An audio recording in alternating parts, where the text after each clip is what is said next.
was.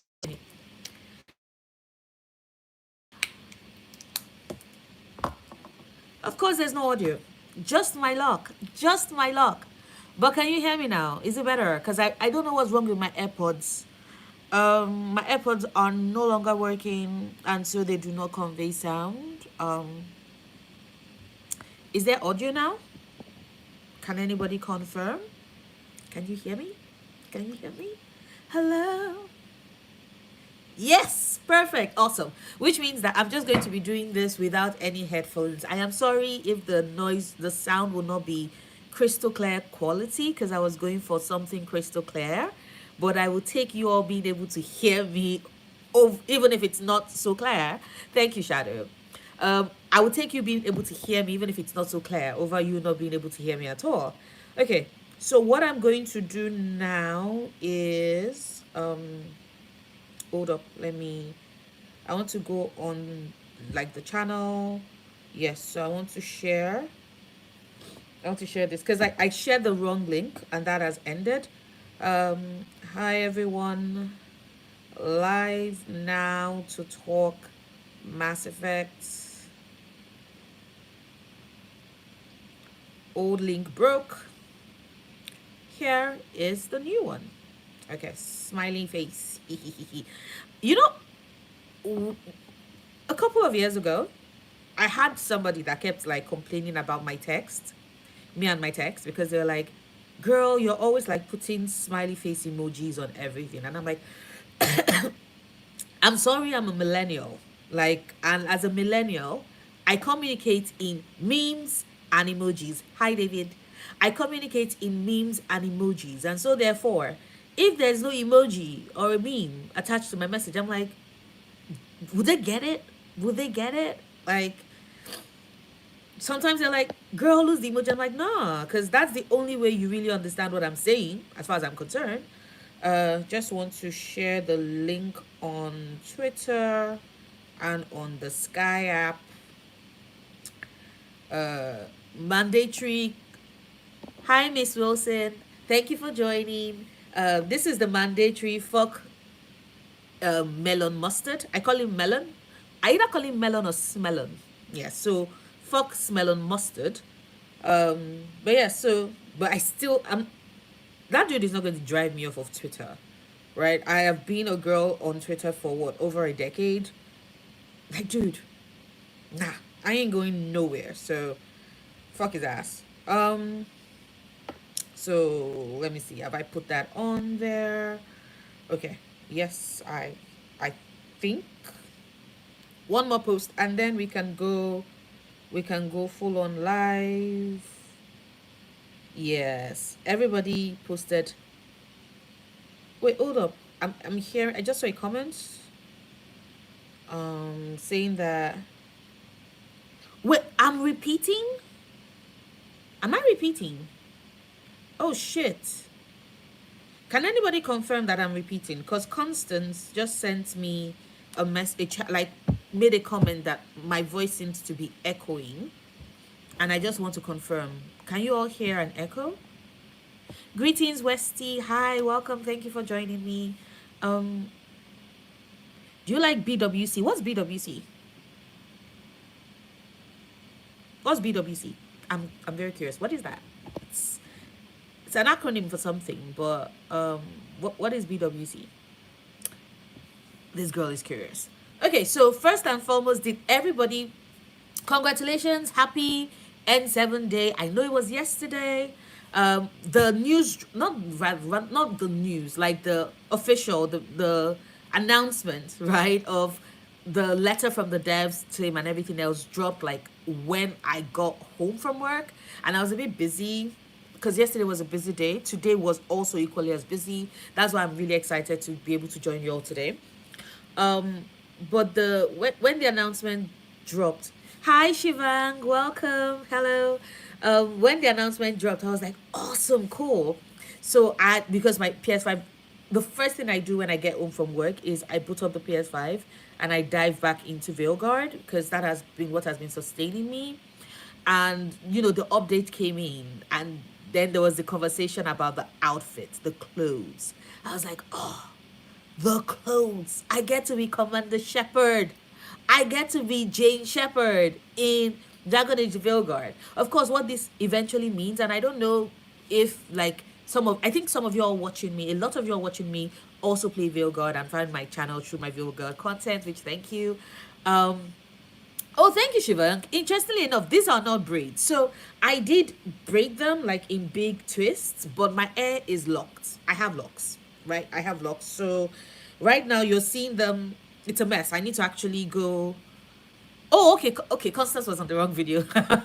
I was worried, right? Because I could hear the echo as well, and it was very frustrating for me. Which is the reason why I had to end that stream and do a new one, even though that link went everywhere. So now I'm like, ugh.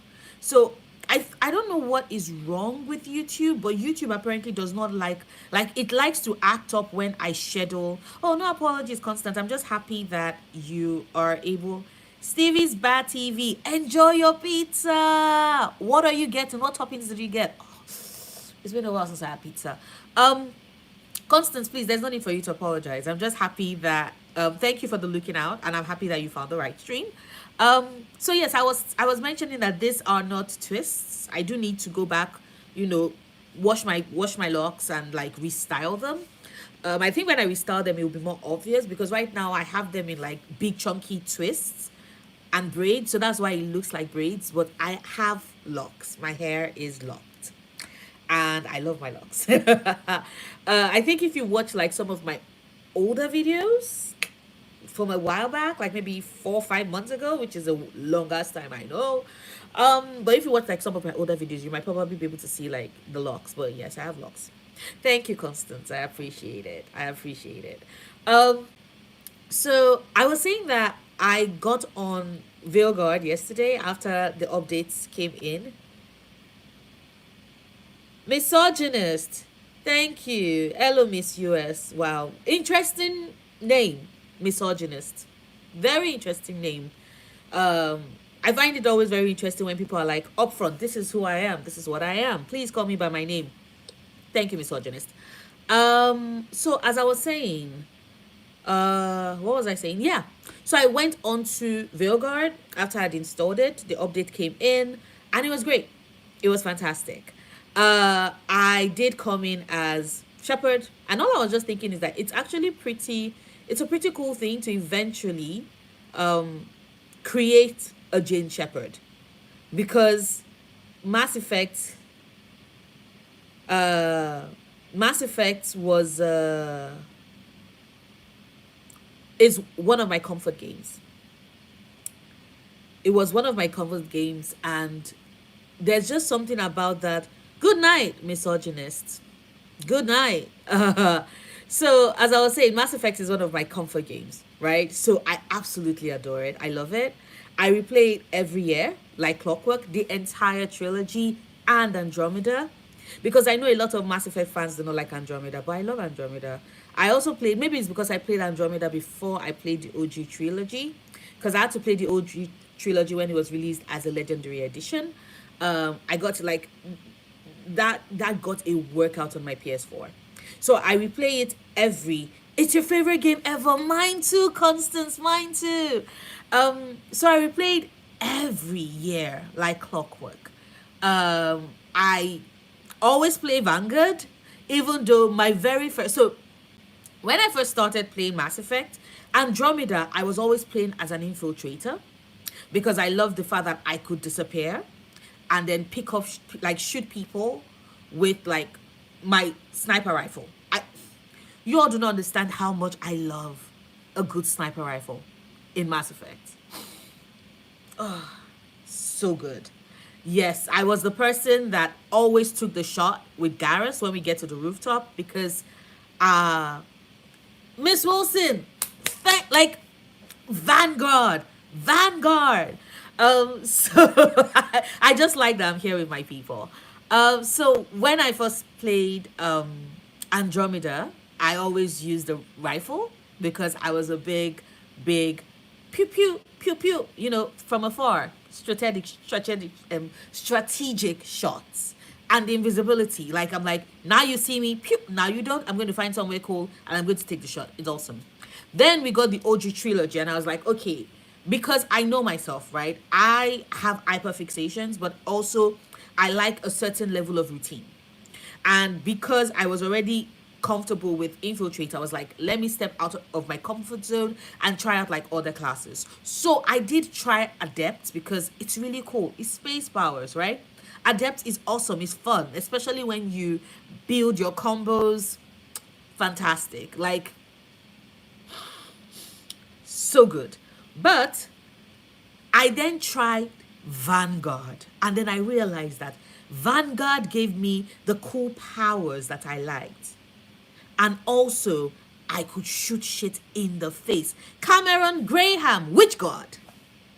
Let's have that conversation. Which god? Are we talking Hellenic gods? Are we talking Romans gods? Are we talking Kemetic gods? Are we talking Nordic gods? Like, are we talking, the gods in Hindu tradition? Like, which god, Graham? Which gods? You have to be specific. You have to be specific because just in case you don't know, they are all listening and they're like very curious about exactly which God you're talking about, Graham. Which God? Which God? Which one of them? Which one of them is currently looking over your shoulders, Graham? Which one of them is currently smirking down at you, Graham? Which one of them is currently thinking, Graham, please enlighten me? Which God? Pick a God. Choose a God. So, thank you, Constance. Like, I was like, Vanguard is cool. As I was saying, I was like, Vanguard is cool because I get the really cool, awesome powers. And then I got the give me a shotgun. Give me a shotgun. Oh, thank you, Miss Wilson. I was like, give me a shotgun, right?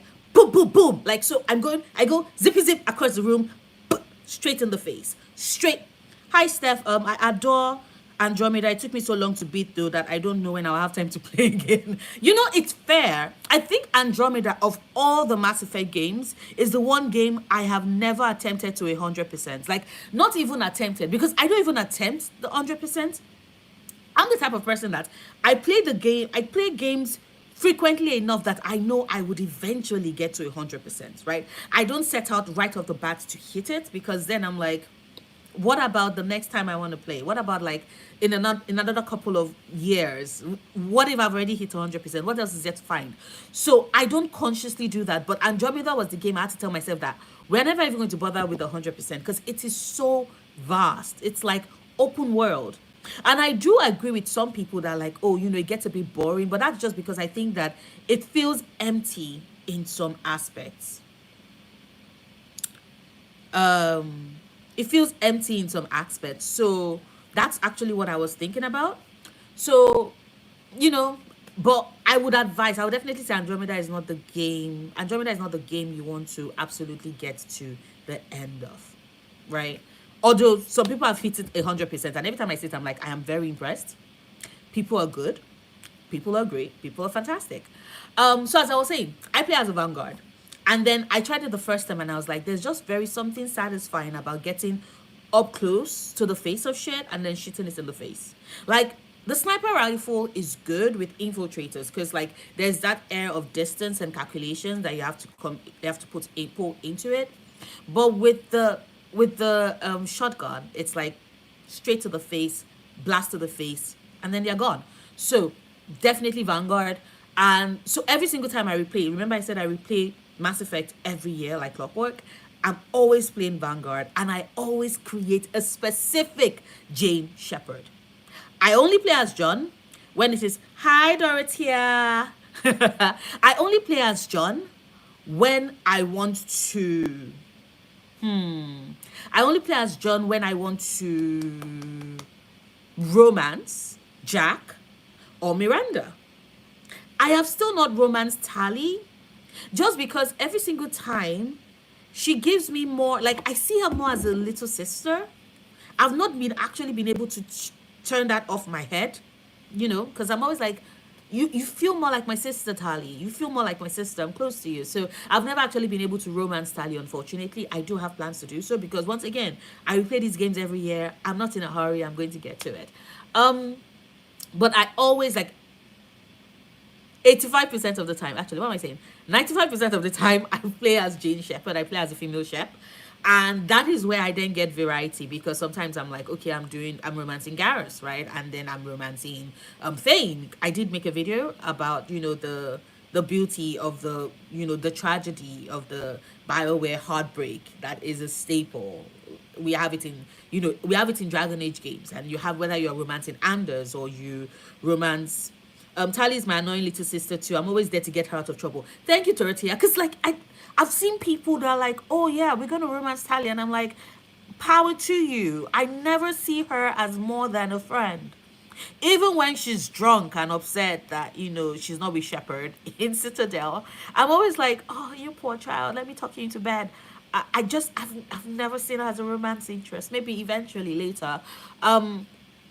So like I said, I always play uh thank you, Constance, right? Oh my god, Tali is the most popular love interest, but to me she's the little sister too. Like I love how people are absolutely crazy for her. And I'm like, I wish this could be me. I wish there was a way which I could be like, yeah, Tali is my like, I just like, Tali is my sis. Tali is my sis. I love this girl. I want to protect her. The first time we see her, we are saving her because she gets information that we need to take down Siren. And I'm like, girl, you are baby, and I'm going to protect you. That has always been my relationship with Talizora. And so when I'm like, Talizora vs Normandy, she even takes the name of the ship. How am I meant to romance her? She takes the name of the ship. Like, it's layers to how I love her, but always platonically. So as I was saying, I do play as Jane Shepherd 95% of the time. And 95% of the time when I'm playing as Jane, I romance either Liara, because of course, if I'm playing as a female Shep, I am absolutely going to romance Liara. Just extra points for the hint of gay. Yes, thank you very much. I play as, or I either romance Liara or Garrus, or Thane. So to be fair, right? Let me see. I always flirt with Samara hard. She always shut me down hard. And I think that's it. I've still not done a run of Mass Effect where I romance what's her name? The really sciencey, brainy girl that we meet in Mass Effect 5 that we pick up. Uh Meredith? Does it start with Meredith? No. No.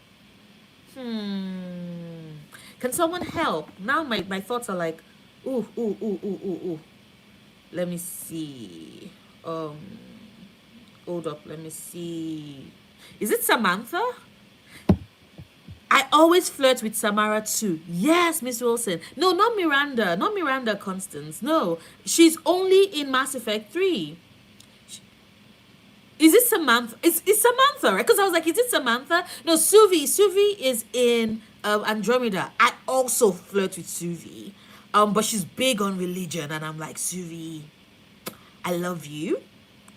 I love you. I adore you. But at the same time, I don't think I've ever role played an overtly religious shepherd yet. So I might do that for sorry, I said shepherd, rider. So I might do that for one of my runs, because my riders have always been pretty agnostic in a way, or full on atheist. So it will be interesting. It will be interesting to role play as a very religious, highly religious rider, because I do think that, like, sure, you can still romance Suvi if you doubt, but I think it elevates that story a bit if you do play a religious rider, because then you can like create this character that finds a like-minded soul and spirit even in outer space, and that is just beautiful, right? That's just beautiful. But yes, so hold up. Hold up, I'm looking for her surname. What's Samantha's surname? Trainer, because I always call her Trainer. Because I was like, is this Samantha? But I'm like, but no, it doesn't sound right. That's because she is Samantha, but I call her Trainer a lot because everybody calls her Trainer. Okay, so we will start first, and I was yapping. I apologize for the yap. You all know I do a lot of yapping. If you follow my content, you know I do a lot of yapping. So I have the Variety article about the Mass Effect TV series on there. Constance, 50-50, male Shep and female Shep here. My favorite love interest are Caden and Liara. The bi girly loves a good fem Shep Liara romance. Yes. You know, it's funny. I have still not romanced Caden. But my question is, like, when you romance Caden, do you romance him with male shepherd as well, or is it just female shepherd? Because I know, like, his story comes full circle in ME3, so like full on questions. But sorry, excuse me. Dorothea says, I romanced Suvi in my second Andromeda playthrough, even though I told her I'm not a believer. It wasn't a problem. Yeah, I know it's not a problem. I just want to role play it as them finding, like, this extra bond of connection, right? Double the connection, whereby they bond over science, a mutual love for science, which is which Suvi has in spades, and a mutual love for, like, God and faith and believing. I just think it brings an extra layer to their relationship. I'm always looking for a way to make certain playthroughs a bit more interesting, especially if I'm in a role playing playthrough. So that's what I meant by that. Dorothea says Caden is my space husband. Oh, he's awesome. Like, he's so kind. He's so kind. And I know a lot of people are like, oh, Caden is boring. And I'm like, Caden is a kind person. I apologize if kindness is boring to you, but we need a little bit more kindness, a lot more kindness in this world, especially with the way in which society is becoming. So I do like Caden a lot as well. Shep, so male Shep and Caden, if possible, is possible in Mass Effect 3. Yes, that's why I said that I know that you can eventually romance him as a male shepherd in Mass Effect 3. So my question is that, do you play that? Like, is that the story you envision? Like, is that a shepherd you role play?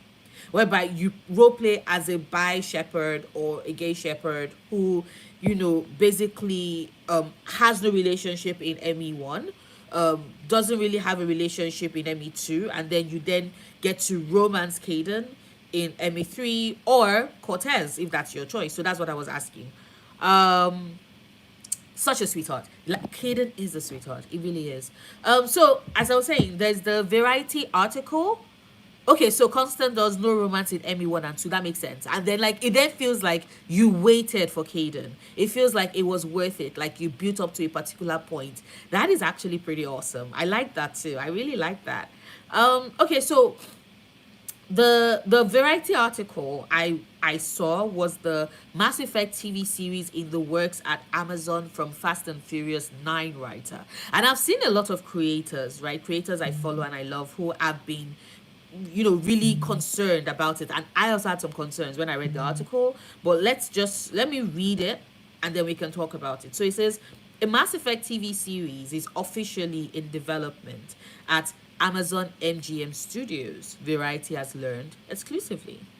Daniel Casey is set to write and executive produce the adaptation. Karim Zurek will executive produce under his Cedar Tree Productions banner, with Ari Arad and EA's Michael Gamble also executive producing. Cedar Tree is currently under an overall deal at Amazon MGM Studios. Exact plot details are being kept under wraps. Temporary break to say fuck Jeff Bezos, but we can continue.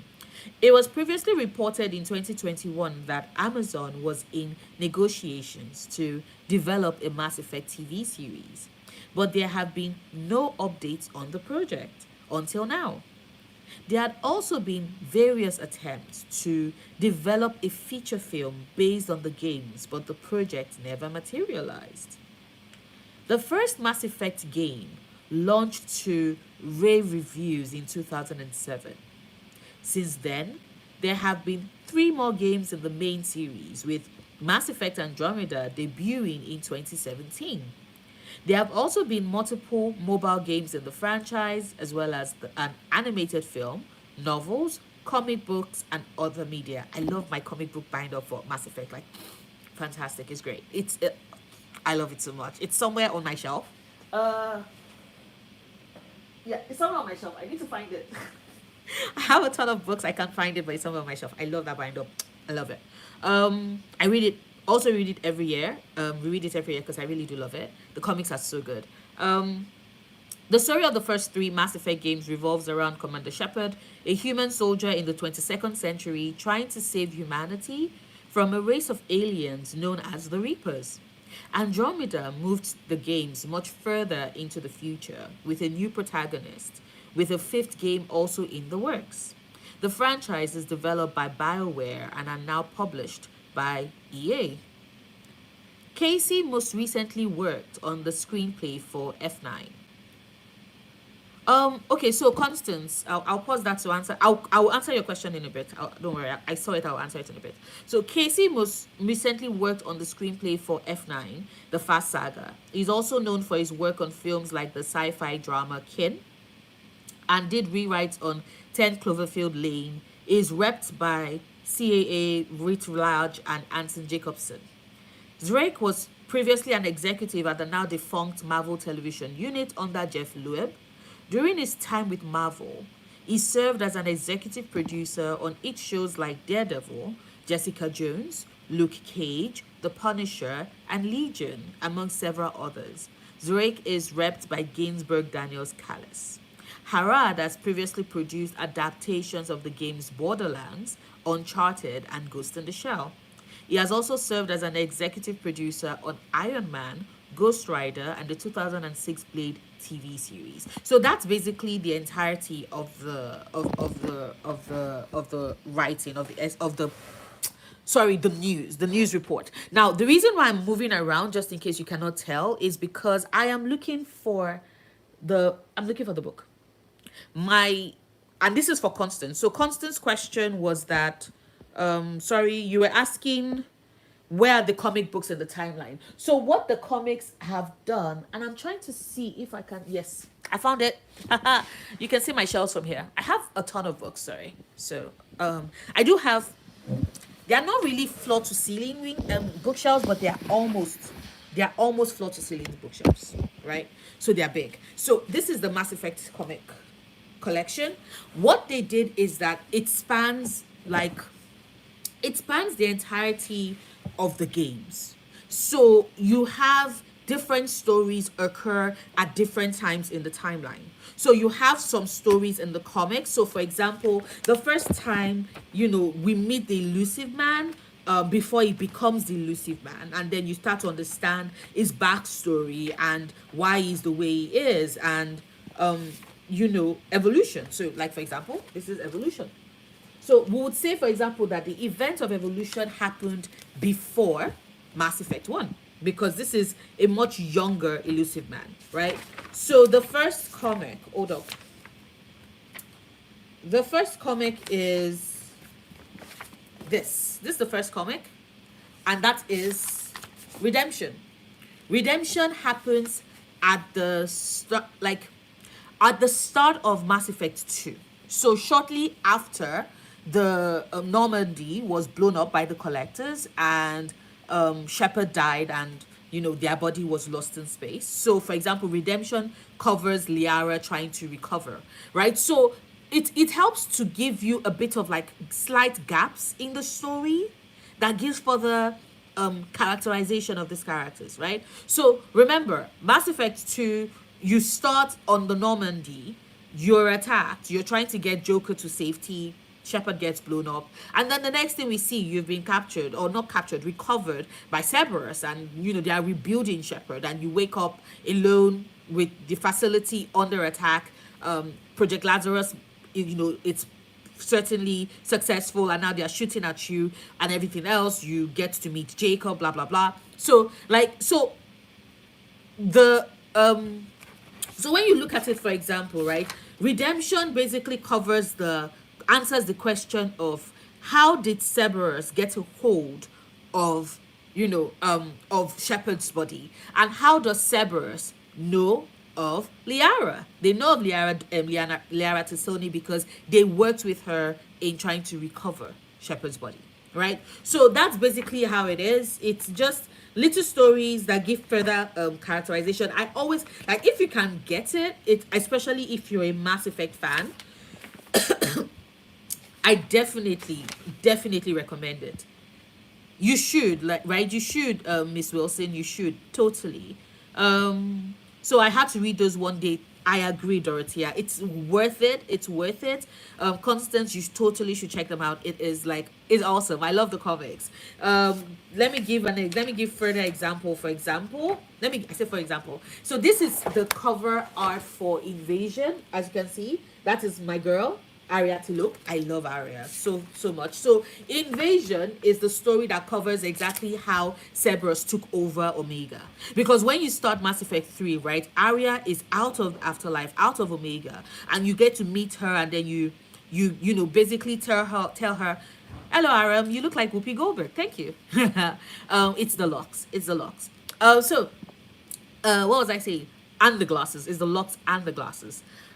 So as I was saying, you start ME3 with Arya already off of Omega, and so Invasion is the comic that tells us how that happened, and so you understand better her relationship, right? You understand better her relationship. Hold up, give me a second. I'm trying to look for something here. Yeah. So hold up. Yes.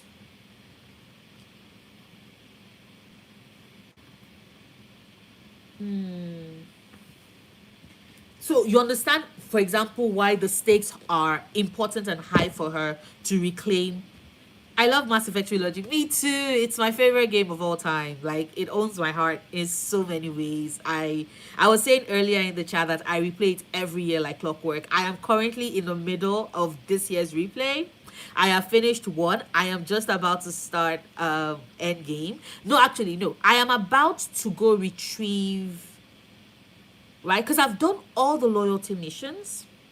And so I'm about to go pick up Legion, and then we'll find my way to do Legion's loyalty mission, and then it's end game, and then I can get into ME3. ME3 always makes me cry and breaks me, and I replay it every time because I love the games. I like, even with the ending, I still love those games so much. So but yeah, so like I was saying, you have like these stories give characterizations to these characters, right? Even with, like, if you're somebody that has always wondered what's James Vega's deal, like what's Vega's deal, why is he the way he is, and all of that, what drives him, what motivates him, and you all know, if you're watching if you're watching my channel, if you are Krishna Yadav, how often do you have an orgasm? Definitely more times than you can ever possibly give anybody in your life, Krishna. But thank you so much for being so concerned about my sexuality and the things that make me happy. A pity that you cannot say the same for yourself. I mean, ME3 breaks my heart, but it's so beautiful. Like, right? It is so beautiful. It is so. I'm always like, oh, Mass Effect, baby. It makes me cry. I love the tears. I love that every single time I replay ME3, I finish the game and I'm just left reeling. I'm left reeling. The music, the build up. Oh, Anderson telling you, good job, kid. Oh, ah, oh, you know, the way in which everybody dies slowly, bit by bit. And as they die, their name goes on the board. You know, I was Mordin, Legion. Does this unit have a soul? I'm sorry. And then when Tally's like, he's finding himself. It makes my heart, it makes me very, I feel all the emotions. It's a game that makes you feel all the emotions. It's just beautiful. It makes me sad that video game music rarely ever gets the recognition it deserves because the audience is so niche, right? Because like, music tells a story. Music creates build up. Music creates anticipation. Leviathan, the Leviathan soundtrack for the Leviathan DLC. It's like creepy, weird, but deep and dark and so much layers and so much depth. And it's just, if you interpret it and if you like you hold it up against the Leviathan DLC itself, it's like, are you sure you want to go down to this depth? Do you know what is awaiting you at the bottom of it? It could be your disaster or it could be your salvation. It's so beautiful. It's so beautiful. Um I've yet to do my third playthrough. I haven't played as Milshep yet, so I plan to create Timothy Shepherd. That is making me laugh. That is great. Oh my god, that is fantastic. Please do. Please create Timothy Shepherd. Like, please do. Oh, that would be so funny. Especially because of the fact that I was talking to Ashe, Lady Insanity, when she was asking, like, oh, what are the different, like, what characters do we want her to create in Vilgard? And I was like, create a Solus, like create Solus as Rook. So therefore we can have Rook Solus talking to actor Solus and there can be a Solusception. And she's done it and it's just spectacular. So yes, create Tim Shepherd, right? Have it be the Lucid Man, right? So like imagine Timothy Shepherd speaking to the Lucid Man. Like it's going to be like, look in the mirror, bruh. Look in the mirror. What do you see? I love it. Fantastic. Fantastic stuff. Oh yes, Daisy, I'm an amateur trumpet player. I'm obsessed with movie and video game music. I love that you're a trumpet player, Constance. Like, I love it when I meet people that can play musical instruments because, like, I can't really do that as much. I can't really do that as much. So, like, I'm always in awe of people that can do that. Flufful Cantos, one of my criticisms for Vilgard was the music. It was good, but I feel the other games was legendary status. You know, as someone that loves Hans Zimmer, and I love Zimmer, I love his music. It's something like, you know, Gladiator, Lion King is always been like a core part of like music, like movies I love. I am going to have to agree with you. I am playing Vilgard, and although I love the music, I love how it builds, how it expands, and I think it's good. But sometimes I re-listen to Inquisition's music, and I'm like,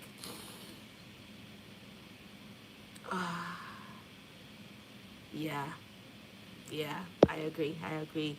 Um, the atmosphere is everything in the trilogy. Yes, Dorothea, it is everything in the trilogy. The Mass Effect, like, Mass Effect is iconic because of so many things that come together to make the story so believable. And I think that that is a perfect segue for me to get to, it's a perfect segue, right? For me to get to the um sorry, it's a perfect segue for me to go back to the for us to go back to the Variety article, because like I said, I've seen a lot of people be like, oh, you know, the writer Casey worried because Fast and Furious 9, and I'm not gonna lie, right, when I saw Fast and Furious 9 I was like, I'm sorry, like I think I've stopped watching Fast and Furious when we hit like 7 or 6. I'm not sure. I can't even remember the number. What was the one where they were flying through, like, was it Dubai? Was it Abu Dhabi? And they were driving their cars through? I honestly think that I watched that one and I cannot even remember what happens in that. Right? Was that the one where they basically drive out of planes and attach like parachutes to the plane? So like the writing is so silly, and I was like, that is nothing like the tone for Mass Effect. Like, are you about to give us a TV series that is, you know, funny and stuff? That's not what we want. But, you know, I go down and then they said it did rewrites on 10 Cloverfield Lane. And isn't 10 Cloverfield Lane? I was wondering because I was like, isn't that like that the horror? Isn't that the, hold up, let me, um, yeah. Yeah, exactly. Because I was like, I remember 10 Cloverfield Lane. It's the horror film from like 2016, 2015. And I was like, that was actually pretty good. That was that was horror right? Thank you, Fluff Cantos. That was a good Cloverfield, right? It gave us sci-fi horror, right? So I was like, this might not be that bad. This might not be that bad if it gives us more Cloverfield and less Fast and Furious. Because a lot of the focus has been on, this person wrote Fast and Furious and we know how Fast and Furious is. And I'm like, yes, but he also wrote Cloverfield. So I have a bit of hope. Like that was what gave me hope. And then something else that made me hopeful, you might not be able to tell, but like I like to go like a lot of hope in my hello mix. I like to go a lot of hope with my horror, like with my stories and like what I hope art does for us. So Fluffy Cantles. Oh, sorry. Let me just read a lot of the other channel comments. We'll get back to that. Hold up. Oh, Dorothea goes, oh, I will, and control the world as a. You're going to go with the control ending as Timothy, as Timothy Shepard. That is great. You're going to be like, hey, Tim, elusive man, Timothy, you failed, and in it I succeeded.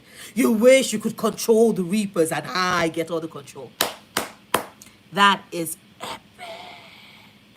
That is epic. Yes, Krishna, we know you're psycho. Run away now. Go play with your toys. Go play with your toys. Or rather, go find a dildo because you're so concerned about orgasms. Maybe you definitely, desperately need one. Release it. Release it, Krishna.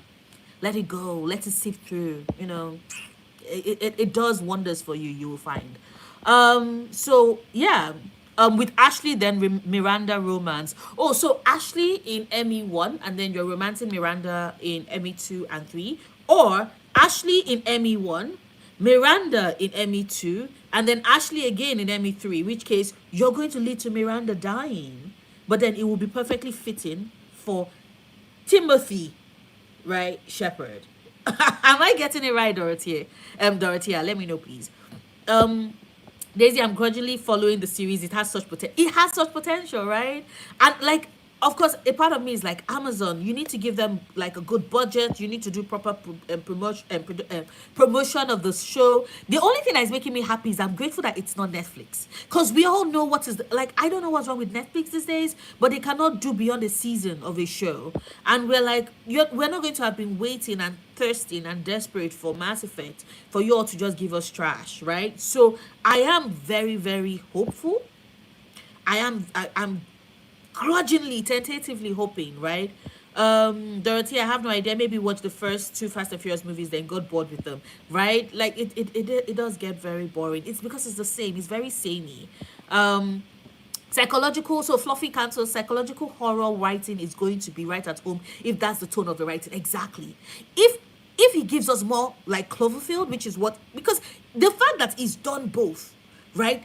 For me, I see it as that means he's a writer with range. He can do comedy because there are parts of Mass Effect where we have a bit of comedy, whether it is that it's with Tally with our induction port, or it's grunts, or even just the shepherd, shepherd, shepherd, shepherd. Like, because that is Mass Effect, right? We're serious. There's psychological horror, but there are also moments of levity and fun and humor and good comedy.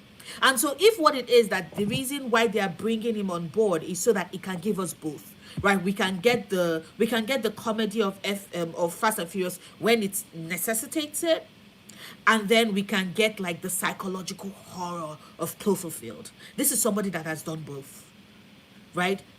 This is somebody that have done both. So I am just keeping my fingers crossed that we get it. Mass Effect, as Dorothea says, Mass Effect has horror elements in them, so it will come in handy. It will. It will. That experience would. Daisy is like, I should block them. Well, you know what? I could, but should I? Because sometimes I'm like, Krishna is just weird. He's weird, and I'm like, I don't even want to even give a shit. So horror, sci-fi, and fantasy as a great psychological lens to view humanity.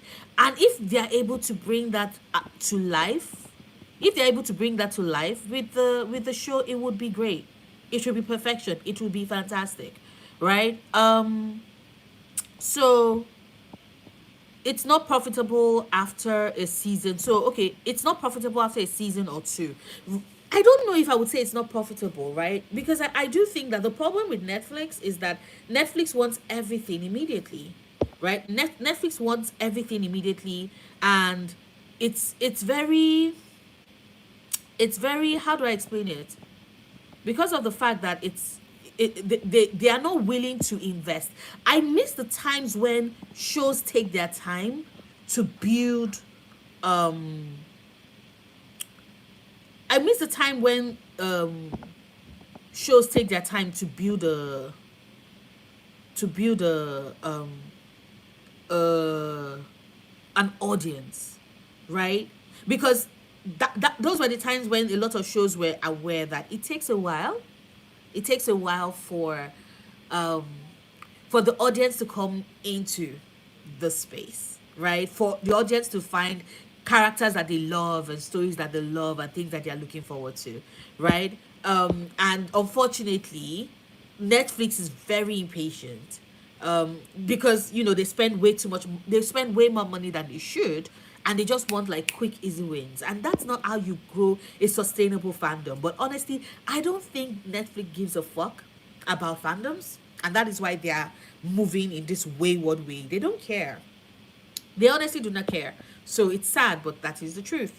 Sorry, excuse me. Let me see. Some people have broke down the mechanics of it all, but the longer a series goes, the more it costs the studio.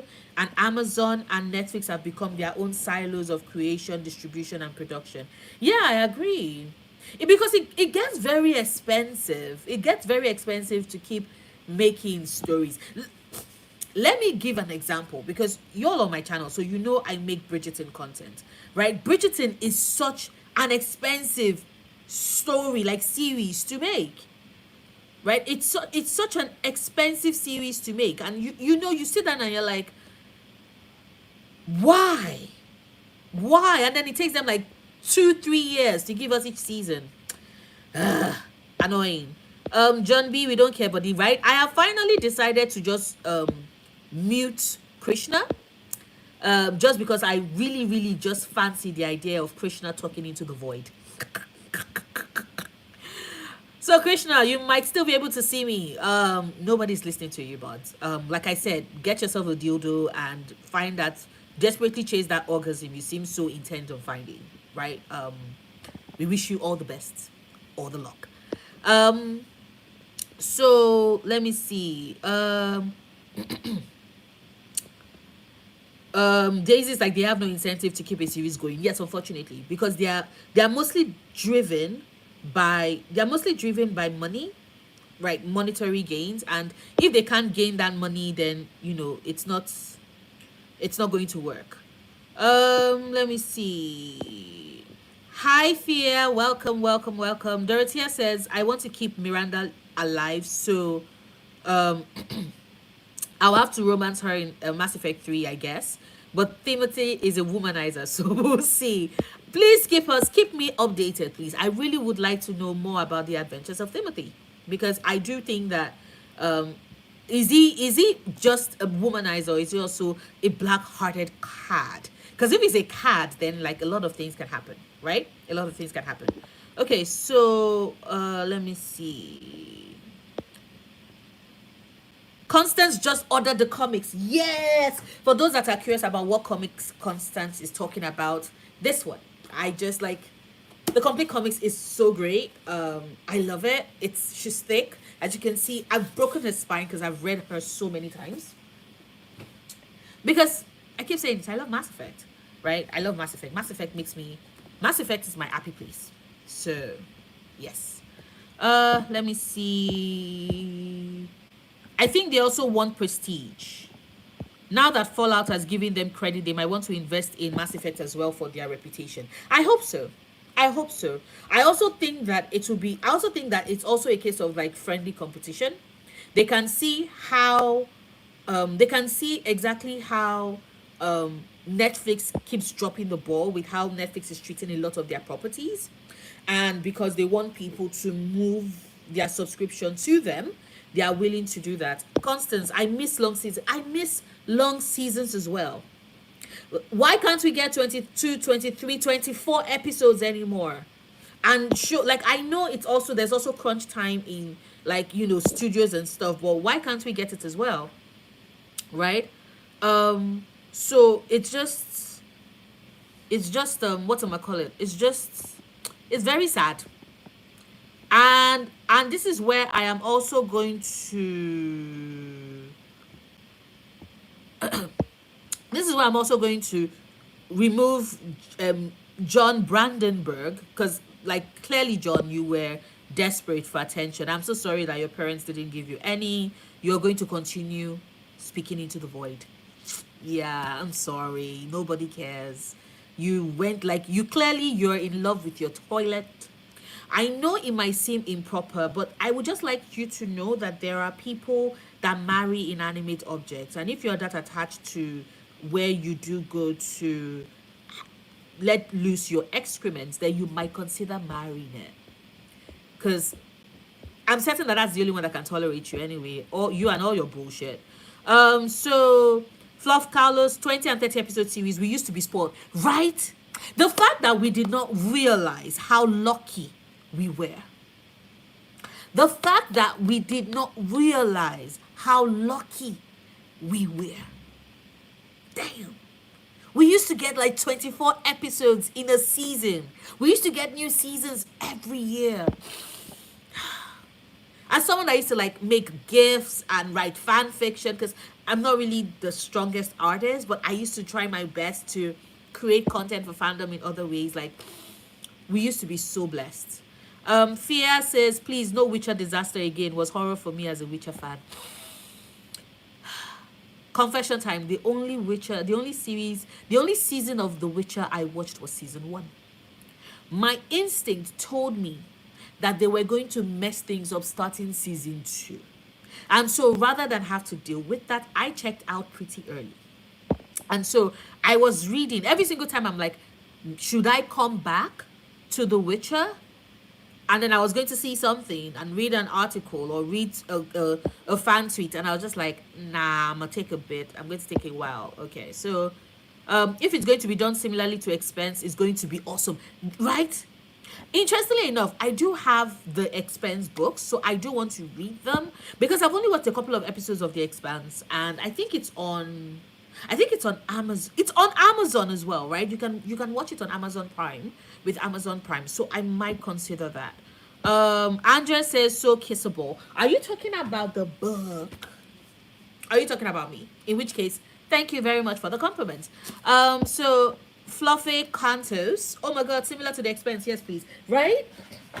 Because I have seen some clips of the Expanse, and it is great. It's fantastic. Thea says, I love season 1 of The Witcher. Same too. I said Thea, sorry. Constance goes, Thea, I love season 1 of The Witcher. Same too, Constant. Me too, me too. I've never played the games though, so I don't have the comparison. Witcher Wild Hunt is incredible. I also have the Witcher books by Andrzej Sapkowski. Yes, I'm a full-on nerd. But the Witcher Wild Hunt is, and the DLCs. That is a great game. That is a great game. It's not for everybody, and it's not for everybody. And like I said, I think I mentioned it in my things to keep in mind while you play Dragon is Veilguard, which is like you have to understand the fact that there are different types of role-playing games. And in Witcher Wild Hunt, you are basically playing as Geralt. So your options are limited to what Geralt would do, right? Because you are playing as the Witcher. You are role-playing as the Witcher in that world. But yeah. I miss binging long seasons. Same too, AJ. Same too. I too miss binging long seasons. Some K series have 20 plus episodes. Yes, K dramas do have 20 plus episodes, and they are also one season, usually like complete stories. If you're getting a second season, best know that it's going to, like, it was absolutely earned and worth it. If you do like the daily drama, because they are the daily family, so a lot of like K drama fans, and yes, this is where I'm going to go on a bit of a tangent, because I have been a K drama fan for about 14 years now. Yes, so 14 years. Same thing with Japanese dramas, Chinese dramas. I do love Asian dramas, so in general. So Thai, everything, right? So like K dramas are, for me, two broad categories. They are your typical bigger, more production value ones, and then there are your family dramas, your family time ones, the daily episodes. Those ones can reach like 140. 160 episodes. Usually, your very famous stars in K dramas usually found like their start off in the family drama, the daily family dramas. Because, like, I remember that was the first time I saw Eon Suk in a drama, and I was like, I like you. And then I saw him in school 2013, and I was like, baby. Okay, so yes, sorry, bit of a diversion there. The Witcher show did Henry Cavill dirty. I agree, AJ. I do agree. I think that the Witcher show did Henry Cavill very dirty. Timothy is a douchebag. ME3 is going to be a disaster. I already feel it. I love it, Dorothea. Please bring it all. Fluffle says, I'm so worried for Liara. Her growth is so integral to the story. Yeah, but are you saying like Liara, you're worried for Liara in Mass Effect 5? Or are you talking about being worried for Liara in like the Mass Effect TV show? Sorry, y'all. I know I go on the tangent a lot, but we're still going to like talk more about the show, and then what we got and our hopes and expectations for Mass Effect 5. Everything is still going to be part of this live stream. So just putting that out there. Fluffle says the Expanse books are better. You enjoy them a lot. Thank you. I do. Thank you for confirming. I cannot wait. I cannot wait to read them. The Expanse was brilliant. Constance says the Expanse was brilliant. Brutal, but brilliant. Give me brutality. Take my heart, rip it to shreds, destroy me, but make it brilliant. So yeah, this sounds like just right up my alley. Thank you. I appreciate this. Constance says, I've read the Witcher books. I prefer the short stories. Oh, okay, nice. Fluffle, I don't think I've read any of the short stories, so I'm going to keep an eye out for that. Thank you for bringing that to my notice, Constance. Fluffle says, I've never played or read Witcher, but know everything about it and watched the series. My partner fills me in, and I keep myself apart to just enjoy that IP3's joy and obsession. Joy and obsession is great. We live for joy and obsession. They make us very happy. Thea says, books are amazing. Read them since the 90s dark fantasy. Books are amazing, Thea. They make me so happy. When I feel depressed or anxious, video games make me feel better. They do for me too as well, RM. They do for me as well. Chinese dramas with their 50 to 60 episodes, hell yeah. I raise you the Chinese dramas that enter like 100. Ooh. I raise you the Chinese dramas that enter like 120, especially if it is a court drama and people be dying like chickens, and they are eating identities and all the secret plot courtly machinations, and someone coughs blood and you're like, oh, they're about to die, or someone catches a cold and you're like, oh, they're about to die. I love Chinese dramas. I absolutely adore them. Are you watching any at the moment? Please let me know. So let me see. Yes, Constance, I do think that Dorothea is totally making Tim a renegade, because like they've already confirmed that Tim is going to choose control. So like we're already going, yeah, I see that. Miss Wilson says video games plus books are my comfort hobbies. They are actually mine too. Actually, my comfort hobbies are a lot. So it's books, it's video games, it's manga, it's comics, it's movies, it's TV shows, it's music. It's music. Music like epic. Okay, so I have a lot of hobbies. For the TV shows, I trust the game writers for Liara. They've constantly exceeded my expectations. Okay. For the TV show, I don't think so. Okay, so now we are moving a bit back into TV show conversations, and then I'm going to come back later and read through the rest of the comments. For the TV show, For the TV show, I don't think we're going to see Liara. I don't think they're going to. Maybe they might bring a bit of the voiceover, right? Maybe we might catch glimpses, but I don't think the TV show would focus on Liara, because focusing on Liara already brings the TV show very close to Shepherd. And I don't think the TV show is going to go towards Shepherd. I agree with Carla Elizabeth in that, because everybody's Shepherd is so unique to them. Like I said earlier in this video, I play Mass Effect every year. And every year, like clockwork, I recreate my Jane Shepherd. She is an absolute badass. If you watch my videos, especially when the one where I was talking about I think that was the one when I was talking generally about romances and stuff and everything else. You would see her. She's a bit bald. She has her hair is dyed. The fuzz is dyed red. She has tattoos. Beautiful, brilliant green eyes set against a dark skin. That is the Jane Shepherd I create every year like clockwork and replay. And so I agree with Carla Elizabeth in that, because a lot of us are attached to our Shepherd. It's going to be hard bringing Shepherd into the show, because they cannot, make allowances for every single person's variation of Shepherd that there is. So their best bet is either to set the story way before Shepherd or way after Shepherd, but they're not going to do anything around Shepherd's timeline. So, which then comes to one of my theories about the show, and I would love to hear yours as well. But one of my theories about the show is that they are going to set the events of the show between just before ME5, right? Just before Mass Effect 5. So I think that, it's probably going to take a couple of years for the show to be ready. And I think that what they are going to do, therefore, is that they're going to run the show the way in which they did, for example, Vilgod. With Vilgod had the podcast, right? And an absolution leading up to release date. So was able to stoke people's interest, and basically then created this circle where those that were playing the game were listening to the podcast, and those that were listening to the podcast got interested in the game. I think that they are going to do something similar with the show. So it makes sense for, if the show is going to address anything, probably going to fill in the space between, so either First Contact War, and I want them to do the First Contact War so bad. I don't even want them to go into the Elusive Man's history, because they might not get it right. But like First Contact War, yes. Or happenings just before ME5. I think that they might do that. So AJ goes, would you want the show to follow Shepard and characters we know, for it to be set in a different point in history, such as the war between humans and Therians, for example? Oh, I did not see this question. Yes, AJ, like I just mentioned it, right? I would really love that. I would really, really love that. RM says, do you have an Instagram, my friend? I do. I never post on it though, because like my life is usually just work, come to the house, make content for YouTube, post content for YouTube, play video games, and then go to bed. So like it's pretty boring, but I do have plans to go out a bit more next year.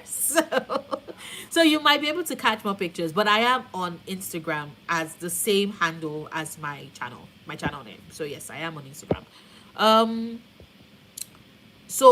All good stuff are your thing. Thank you, Thea, right? Because I think it's good. I think it's cool. Dorothy says, probably we'll see, because it's a sexist, racist, won't recruit Garrus. Rex will be shot by Ash. Morden will walk away from Shroud, but we'll do everything for the humans, Paragon. Dorothea! Timothy Shepard sounds like a fucking ass. It's not going to recruit Garrus? It's going to have Rex killed? It's not going to cure the genophage? It's going to have Morden live without guilt? Ooh, I can see why you're choosing him to romance Ash. I'm such a bitch. Oh my god. Timothy sounds like dang. Okay, so for the TV show, following Alex Rider before Andromeda. That is also good. Yes. Sorry, y'all. Give me a second. You all are going to have to follow me because I need to get a drink. So everything is going to be all shady and stuff because I'm not with the lights. It's going to be dark. We are standing in the dark. You all are like, no, it's too dark. And I'm over here like, yeah. Sorry, I'm coughing because I forgot that I needed this. I wanted to grab this and I didn't. So let me see. Let me see. Let me see. There you go. There is light. Thank you, Constance. I am hydrating. Da-da-da. Now, for those of you who are following my PS Nori account, where I am posting videos of my Dragon Age Vilgard playthrough, you know this is one of my absolute favorite mixes. It is Coke and bourbon whiskey.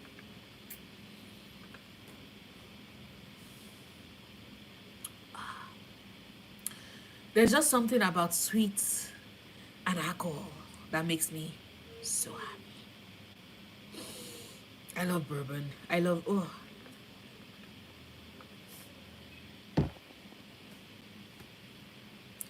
love bourbon so much. Okay, so back to Dorothea.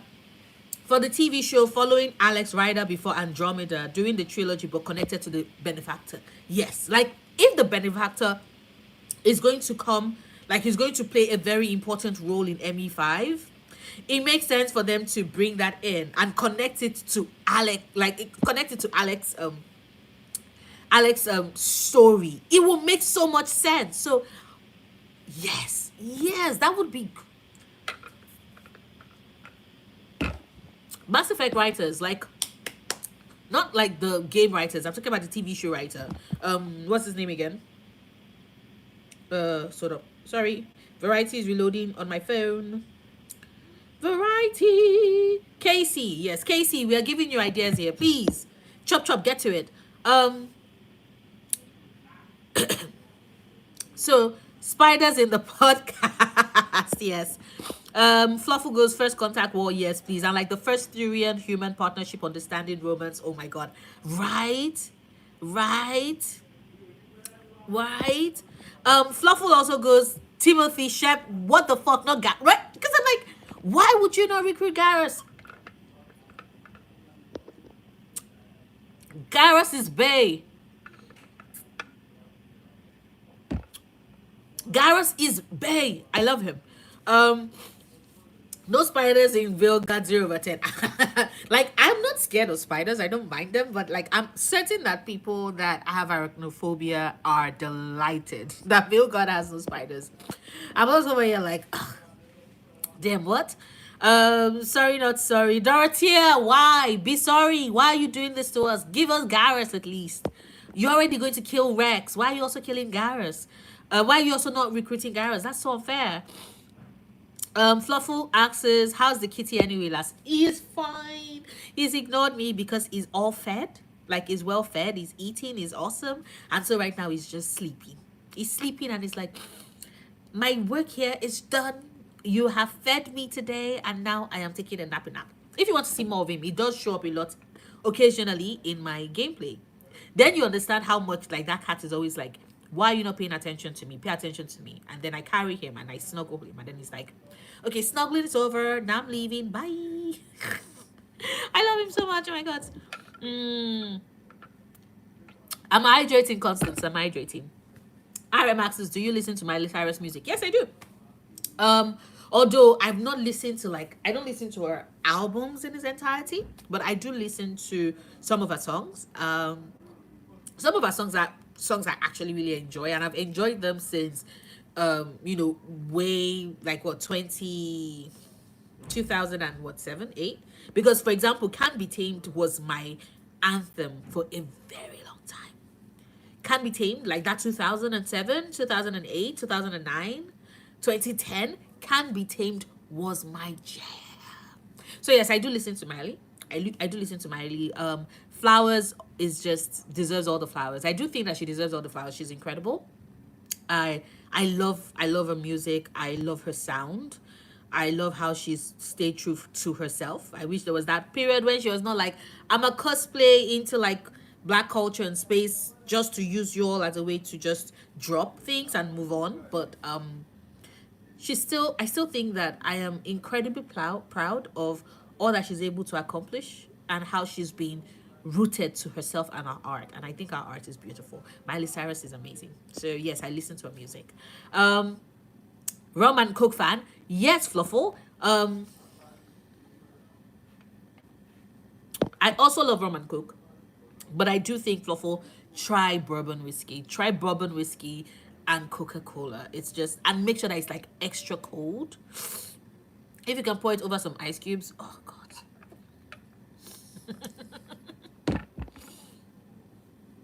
It's fantastic. Um, that does sound good. Sober 4 years and 3 months. Do I am so sorry, Constance. Are you okay with me drinking on like camera? It didn't occur to me. I'm so sorry. I never occurred to me to ask, like, okay, maybe there might be somebody that is, watching that. So are you comfortable with me drinking on camera? I don't mind. I can easily always sip out of camera when I want to sip and then come back on. Please let me know. Garrus is bae, but in this playthrough another time. Dorothea, you're like sticking with this. You're like, I am going to make all these decisions to make all of you upset. Why? Plastic Art's one of my favorite albums. It is so good. It is so good. TMI, but my rabbits used to love or hate your voice. They'll get excited and curious, but my oldest will jump and slump when you got loud and thump in protest. Oh my God, for real, Fluffle? I'm so sorry. I think it's probably because maybe like your oldest gets used to like my voice on a lower register. And it's like, I love that sound. And then it's like, no, Mayday, go back to the lower register. Oh, that is so cute. Thank you for sharing. I appreciate that. Please, it's not TMI at all. Do you listen to Atiz? I do not listen to Atiz. I occasionally, like some of their songs, I'm like, cool. Sorry, I'm like a second gen K-pop girly. So a lot of the bands I used to follow are no longer around. So because yes, I used to be the girl who was a big fan of Girls' Generation. I love Girls' Generation. I love Miss A, right? Like I said, so second generation, but also I am a VIP for life. So yes, I am a big fan of Big Bang. Would always be a big fan of Big Bang. Thank you, Constance. Like I saw your message about like you like me not worrying about it. So yes, thank you. And please, if at any point in time you feel uncomfortable, just let me know, and we'll make space for that. So I promise. So as I was saying, I'm a big fan of Big Bang. So except like in this house, we are a big fan of Big Bang. Songri can go choke. Songri can go fucking choke. Right? Everybody else, always a big fan of Big Bang. I listen to their albums on repeat, and every single time Songray comes on, I'm like,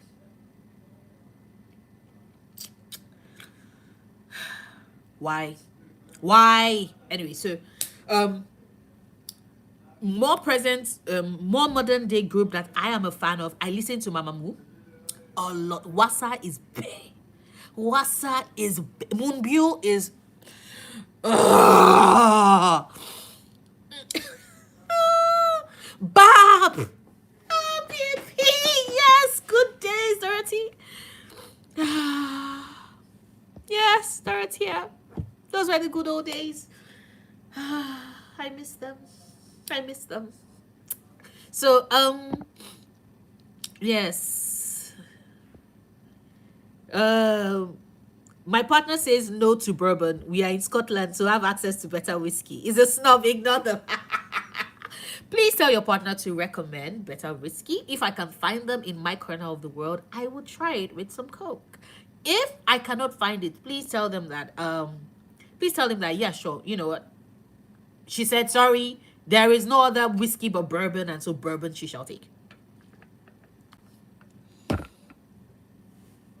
So please ask for recommendations. Thank you very much. As long as I don't have alcohol in my house, I'm good. Okay, awesome customs. And I'm so proud of you. Congratulations. Like, that's incredible. 4 years and 3 months. Well done. I don't know if anybody has told you that like recently this month. So consider this me telling you this month. Well done. I'm so proud. Congratulations. I'm happy for you. That's incredible. So Dorothea says, why not? I always try to do something different in playthroughs and mix things up. It makes it more fun. See, Dorothea, it makes it more fun for you. Me, on the other hand, I am panicking because I'm like, what do you mean I'm not recruiting? Like, Even when I'm playing Renegade, I always play a Renegon. I have never played a Paragade because I'm like, I don't like my shepherd being goody two shoes. But I like, she's good only to her squad mates and the things that matter to them. Everybody else can go kick fucking rocks. Except if, her mother is an alliance officer and then she's like, she cares about her mother too. Everybody else can go fucking kick rocks. But yes, I always play as a Renegon. And even with that, I never kill Rex. I always recruit Garrus. I always let Morden do his thing because, like, that's him redeeming himself. Now you're making me consider doing something else. Now you're making me consider doing something else. Do not tempt me, Dorothea. Do not tempt me. Yes, I know it's fun, but do not tempt me. Thank you for your concern, Joe. There you go. Little hearts to Constance. Dorothea, second gen, FT Island. Oh, FT Island, Big Bang. DBSK. Oh, yes. You should listen to, RM says you should listen to Lady Gaga's new song called Disease. It's amazing. I didn't know Lady Gaga had a new song. Is that the one that they say she's going back to her what? Wait, what? Am I mixing it up? Hold up. I will check her. Hold up. Let me just check it out on Spotify. Right? Let me just check it out on Spotify real quick. I'm not going to play it because YouTube is so weird. There was a song playing in the background at one point, very light, very low, and they flagged my channel. Like, what? Disease, Lady Gaga. Okay, so I've put it as play next on my Spotify. So after this live stream, I will check it out. Thank you so much for the recommendation, RM. Miss Wilson says, Wasa is Bay, love Mamamoo. Yes! Oh, another Mamamoo fan.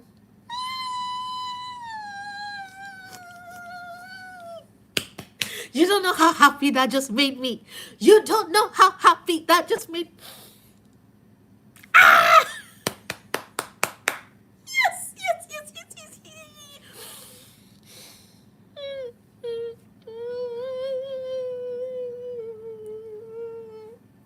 Yes, I love Mamamoo. I love like Wasa is just Bay. Wasa is Bay. Monbiot is Bay. There's just, they are amazing. You have excellent taste.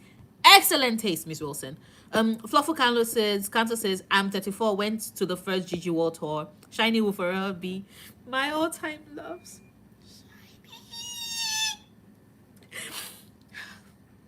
The only thing that breaks my heart is that, like, when I did have enough money, when I do have enough money to see my faves, they're not going to be performing anymore, and it's going to break my heart. If you're Miss Wilson, if you you can check. I don't know where you are. If you're in the US, for example, but if you like Monbiot as well, not just Wasa, she's currently doing a tour. She's doing a US tour, so like you can go check her out. See if you want to get tickets and stuff. Sorry, excuse me. Thea said, no, good whiskey with Coke is a crime. You all are doing the whiskey snob. Okay, fine. So if I get a recommendation for good whiskey, I'm not going to put it, like, if I'm able to get a recommendation and actually get the whiskey, I'm not mixing it with Coke. That is noted. Second question I want to ask though is that, can I put it on ice, or am I meant to take it straight? Right? So please, whiskey snob, help me. Thank you. Elevate my palate, please. Thank you very much. Fluffle says, would love you going through Mass Effect in your gaming channel at some point. Oh, really? Okay, cool. Because I do want to do my first ever attempt at a nightmare run with Mass Effect. I am prepared.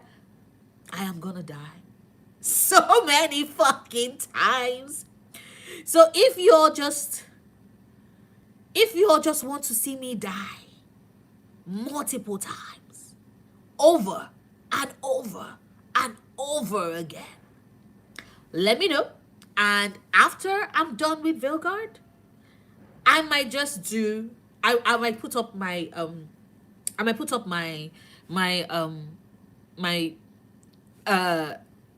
nightmare mood, my nightmare run on that channel. So like, let me know, please let me know, Fafo, if that's something you would be interested in seeing. Oh, I second the Emmy playthrough on the gaming channel. Thank you, Miss Wilson. Constance says yes, playthrough, please. Yay. I know others prefer. Dorothea says I know others prefer to always make the same choices, which is fine, but always want something new and curious how it turn out, which is fair. Which is fair, Dorothea. Aaron says, do you like Harry Potter? Hogwarts Legacy is such a great game. I used to love Harry Potter because Harry Potter was like a crucial part of my childhood.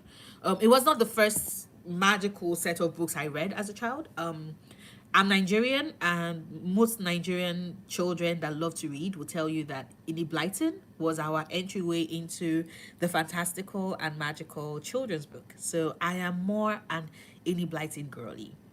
So Magic Faraway Tree, Folks of the Faraway Tree, right? I did the I did the magic the and then of course, Magic Faraway Tree for the magic, but for the secrets and the investigation, right? Your famous five, Secret Seven, Adventurous Four. For the, oh, do you want to imagine that you're living on a farm, right? Children of Willow Farm, Children of Cherry Tree Farm. So and then there's always the companion, the collection of like short magical stories that Enid Blyton wrote. Like Enid Blyton was my life. And of course there's the boarding school series like Mallory Towers, St. Clair's. Naughtiest Girl in School. Naughtiest Girl is a Monitor. Like, yeah, so I am a big Enid Blyton fan. But I did like the first time I came in contact with Harry Potter was in 2001. I watched Harry Potter and the Sorcerer's Stone. And then I was like, this is so cool. And like, because it was from my classmate, right? So, and I was like, where's the rest of it? And she says, oh, it's the first movie, but there are books on it. And then I bought the books and I got my parents to buy me the books. And I continued that. So, yes, I have the collection. You cannot see them here, but what am I call it? You cannot see them here, but they are hidden. Like I have all the books. I got like paraphernalia and all of that. I'm still working on the whole bit of I want to support the developers who made the game Hogwarts Legacy, but I also do not want any bit of my money going into J.K. Rowling's pocket. So and I wish there was a way in which, like, this is something I wish was possible. Like, I know one of the game CEOs mentioned it, but like not in the way in which he wanted. But if there was a way in which we could get like a sort of mutual aid thing going for like those that work on video games, where it becomes a little token of support, but not expected, right? So if you want something, I would do that, right? I would buy the game used because I do want a physical copy. I would buy the game used, so I know that money is not going to J.K. Rowling. I call her J.K. Turflin, and then I would do a donation directly to those that made the game. But until that has worked itself out, I'm still kind of like all over the place. My best friends do, like my best friends do love the game and they have played the game, and it's just me working through that, right? Because how do I play this game that I know I enjoy, but at the same time I'm like, fuck J.K. Turflin. So I've not played the game yet. I have not bought the game yet. I'm still trying to figure out a way, because I can easily buy it used, but buying it used not only does like one, it fulfills or helps me meet the whole money is not going to J.K. Rowling, but money is also not going to the devs, and I want the devs to get money. Unless, like, now I don't know how payment works, but is it possible that the devs do not get a cut from the sales? Like maybe they've already been paid and there's nothing in their contract that means that they would get the money. If that is the case, then I might buy it used. So I know that I'm not giving her a dime of my money. So yeah, that's about it. Sorry, RM, I went off on a tangent on that. But I do love Harry Potter. I used to. I don't love it as much now because it's a bit colored. But best believe that when she who must not be named crooks, I am fully reading all the books, watching all the movies in celebration.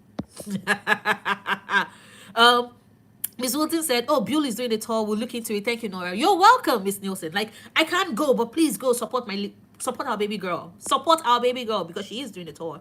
Thea says, "What? Not snub, just European." I apologize. Constance is asking, "What is my gaming channel?" My gaming channel is PS. It's Noria. So it's just PS like postscript, but also PlayStation. PS it's ITS, then Noria. So yeah, you could find it. It's there. Dorothea says, "By the way, my first playthrough, Ash killed Rex because I had no idea what I was doing and it made the genophage decision harder."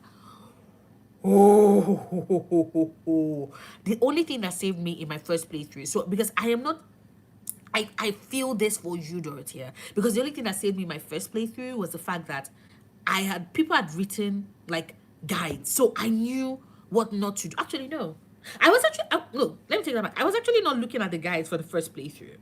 The only thing was that I had done all the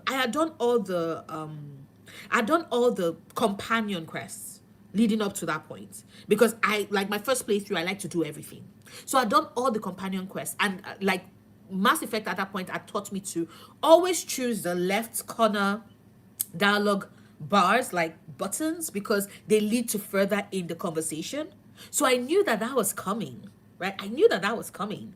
So when that popped up, because I'd already done his loyalty mission and helped him recover his family armor, like I had the option to avoid it. So I was able to renegade that conversation, but not kill Rex. Yeah, so but I can totally see how that would have happened. And yeah, the genophage. Like, if Rex is dead, I'm like, we are not doing the genophage because I only trust Rex and Eve. I don't trust that his fucking ass cousin. Like, no, of course not. Constance says, Dorothea, I like to vary my playthroughs too. Dorothea asks, what's your Ed Canon Mass Effect playthrough? So, is this question for me? If that's the case, my Ed Canon, my shepherd is always somebody that she was in Mindwa, her people were attacked, she barely escaped it, and so therefore she has a lot of rage, justified rage. She cannot stand slavers, she cannot stand bureaucrats because she does believe that bureaucrats do nothing but make the world worse for everyday people. She would always support and try to look out for everyday people, but people in authority make her ackles rise. People who profit off of other people's misery make her ackles rise. Slavers make her ackles rise. Batarians make her ackles rise. Like, she would kill. She's the type of person that she'd be like, you can save this person, yes, but if I save this person, this Batarian goes free. She would never let the Batarian go free. Like, it's personal. It is personal. My Jane Shepherd is a hothead, hardhead. She always drinks. I mentioned it in an upcoming video that I always Ed Canon her, or actually I always make her drink. So she chats with Kasumi in Mass Effect 2. She chats with Kasumi and then she pours herself a drink before she goes on mission, right? So she's hard ass, fast, like hard ass, shoots straight to the face, loves to drink because what the fuck. And it's always like, get the fuck out of my face. So like that is the energy that she brings a lot. So I think at this point, I'm going to pause again because, let's go. Some people clicked on this because they want to hear about the Mass Effect TV show. I keep getting diverted. So we've confirmed the fact that the writer for the show is somebody that has both written for comedy, fast action movies like Fast and Furious, but has also done sci-fi, psychological horror and thriller like in 10 Cloverfield Lane, right? So which means that when we consider both, we do think that I personally think that he has the capacity to give us the humorous bits of Mass Effect, because let's be honest, like Mass Effect, BioWare is a studio that likes to do comedy and cringe, but then can also do serious and dark. And so Casey does have, at least based off of his credits, does have a way to balance both, right? So next we have Drake. Drake was previously an executive at the now defunct Marvel television unit under Jeff Loeb. During his time with Marvel, he served as executive producer. Now, this is Drake. Executive producer on hit shows like Daredevil, Jessica Jones, Luke Cage, The Punisher, and Legion. And that makes me happy. So we've established that the writer, the person that is adapting this, has the capacity to do humor and psychological thriller at the same time, right? Psychological thriller and horror at the same time, especially with a sci-fi twist. The writer can do that. One of the executive producers is also somebody that has worked on Daredevil. Now, Daredevil is especially Marvel's Daredevil, right? So I said Marvel's, Netflix Daredevil, right? Daredevil, Jessica Jones, and Luke Cage. Jessica Jones does a lot of, it's psychological. It's a psychological detective crime noir story that is focused on healing from trauma, dealing with the decisions of that, but also coming to terms with power and what that means for you and how you push on even when you're jaded and you're broken in a way. And then you have the fucking piece of shit that got you there, who is there haunting you. Like, Jessica Jones is, not season 2, because season 2 went off the rails a bit, but season 1 was perfection. So if you have somebody that executive produced on Daredevil, Jessica Jones, Legion, like, do you know the Legion is such a beautifully made, thoughtful, creepy, strange, weird, but also occasionally funny and sometimes just makes you freak out type of show, right? And then you have Luke Cage, which is a commentary, a social commentary on society and the way in which we interact and how we navigate those spaces. And so you have somebody who has produced on shows like that with those themes, who is familiar with that, right?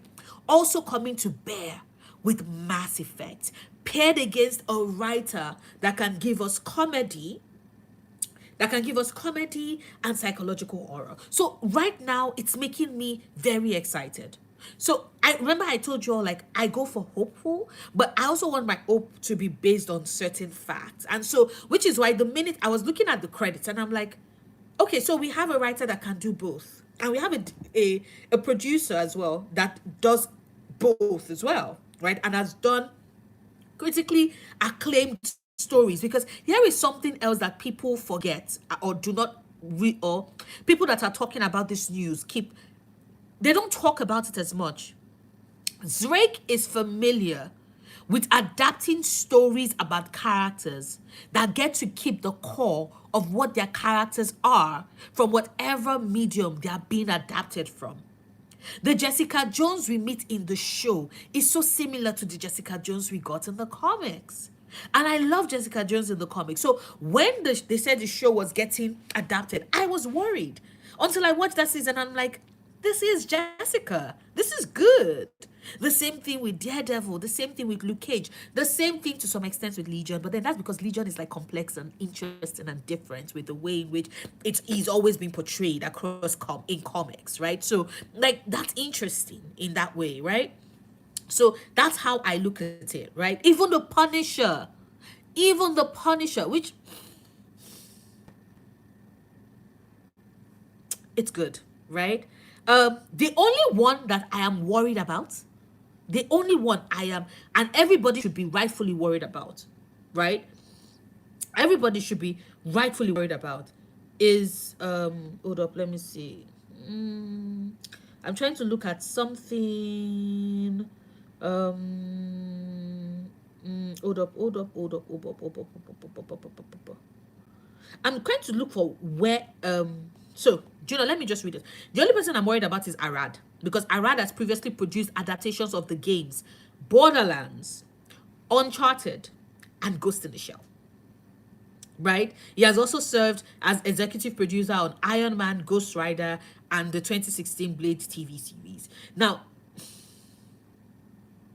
here is the thing. And I understand why people are worried about that, because I was like, yo, Borderlands was trash. Borderlands did not get the tone right, did not get a lot of things right. Uncharted was a mess because, like, sure, I love Tati Gabriel, but at the same time, I'm like, this was a mess of an adaptation of a movie, like a movie adaptation of a good game. So here is where I was initially panicking, because I was like, you don't have good credits. But then I remember that first and foremost, if it's 4 people, there are 4 people on the team that were mentioned in the game, in this article. There's the writer. Sorry about this, like, not sorry because, like, it's my finger, but you all might be like, yo, Naria, what's up? Yeah, this finger is broken. I broke this finger 2-3 years ago, and it never set properly. And the doctor keeps telling me that for it to set properly, they need to break it again and reset it. And I'm like, I'm not a sucker for pain. So yeah, this finger is going to be like this. Anyway, so as I was saying, Arad, there's the writer, Casey. You have Mike Gamble, who is making the game. You have Zrek, who is the one that I said was producer on Jessica Jones, Daredevil, The Punisher, Legion, right? Like, clearly Luke Cage, right? And then you then have Arad. So out of 4, 3 people have good credits that we can support. Arad is the missing one. And Arad is not the one writing, because I have to remind myself that part of the problem with Borderlands, for example, was the writing and whoever was the person that was casting these characters, because clearly you do not know these characters, clearly you do not know this game. What the fuck are you doing? Right? So when you look at it that way, when you look at that in that regard, in that light, it makes sense personally to me, as far as I'm concerned, for me to be not as worried, because the writing and the characterization and stuff, that's not in Arad's purview. That's on the writer, right? That's on the writer, the creator, the person, the casting director. That's not what Arad is responsible for. So I'm a bit hopeful in that regard, but also because if he wants to go out of line, there are 3 other people that know what the fuck they are doing, and they're like, nah, sit the fuck down. And I hope sincerely, because I was like, Ghost in the Shell, for real? Why? Why? Ghost in the Shell, Uncharted, Borderlands. I'm like, those are like, so yeah. But I'm the other 3 make me very hopeful. This 4th person makes me a bit more tentative. But then I also remember that 3 outweighs 1. So that just puts me in a better space. So for those that are worried or panicking about the news, I hope that I've been able to give like a bit more calm and a bit more, okay, things are not maybe as terribly bad as we thought. Just putting it out there. Let me go back to reading the comments.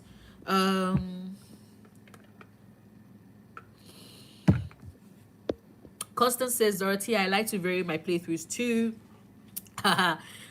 What's your headcanon Mass Effect? Okay, I've already answered that question.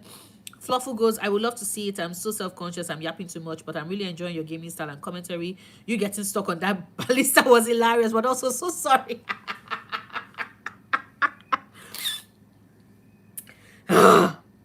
Fluffle, I when I finally figured out that ballista, I was like, it was right there. It was like, BioWare, why are you all making me feel stupid? I was like, what the fuck? It was right there. So yes.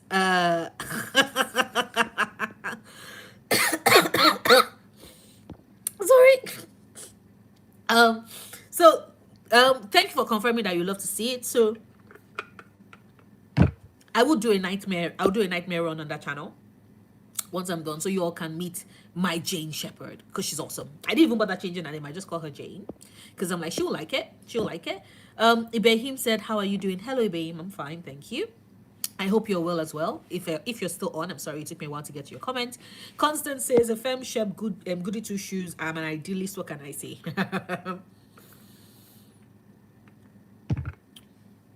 So Thea says rolling became the money before the game for the right to use the Potter universe. So the money should go to the developers, right? But that's the thing there, because she has like her fingers everywhere. I think she does. I wonder if the money actually went to the developers, because I think that like sales, the money goes to, she gets automatically gets a cut, but I don't know if the developers get a cut of the sales. That's what I am very curious about. RM says, who do you save in Mass Effect, Caden or Ashley? I personally like Caden. He's so cute. He is cute. RM, he is very cute. I always save Caden, because of the fact that I'm like, Ashley, girl, I'm sorry, but first and foremost, I do not agree with your space racism. But even though I know that you redeem yourself in the rest of the game, she doesn't really have a lot going for her in Mass Effect 3. So I'm like, girl, girl, girl, what are you doing on my ship? You say nothing. At least with Caden, you get a romance, you get further conversation. It tells you about his students. You realize that he's still the bleeding heart Caden that he is, and we love him for that. But like Ashley just gets very bored, very boring. Also because I think that she gets the cooler memorial if you leave her in Weimar. Like if you leave her behind in Weimar, she gets the way cooler memorial. Like it's such a badass one, and I consider it as her kind of redeeming her family name and her grandfather's era, with that. So yes, I always leave Ashley behind. Would love to know who you guys leave behind though, like those of you watching this right now. Dorothea says, you had experience with RPGs. I did not. I learned it the hard way. I'm so sorry, Dorothea. Mass Effect was my first, and it made me a gamer. I even played through MEA without knowing about the trilogy. Right? Andromeda is so good. Andromeda is so good. To be fair, I did pick up. So the first BioWare game I picked up was Inquisition, and then Inquisition made me look for other BioWare games. And when I finally got around to Mass Effect, I chose Andromeda because the trilogy did not yet have the legendary edition, so I was not able to play it yet. But the minute the legendary edition was ready, I was on that faster than stew on rice, and so good. I think I'm almost at 700 hours of the legendary edition, and I'm like, we need to boost that. Like I need to be seeing five like digits, like 10,000s by the time Mass Effect 5 comes out, because I love that game so much. So let me see. Ha ha ha! I love your head canon, Jane Shepherd Naria. Thank you, Constance. Fact 799 says, please tell me how I can increase my English vocabulary. I don't know if you're still watching Vac 799, but I would say just do what I did, which is I read a lot. I don't know if you can see like my bookshelves. I have almost floor to ceiling bookshelves, so I collect a lot of books because I have been a reader since I was like 5.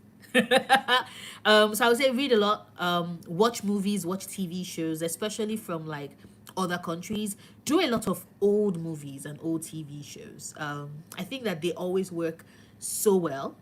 But always make sure that they are in topic that interest you, because it's very easy for you to get bored, and it's very easy for you to zone out. So that keeps you more focused. But wishing you luck with the broadening of your vocabulary, and I hope I helped. If you're still watching, Constance says, Mass Effect made me a gamer too, Dorothea. ME1 in 2008 was my introduction. It's so good.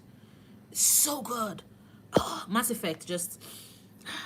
Fluffle says, Legion, Daredevil, and Jessica. Nice credits. This makes me feel good. Right? Right? Like, that is good. Because I'm like, that is good. Nobody's talking about that, but that is so good.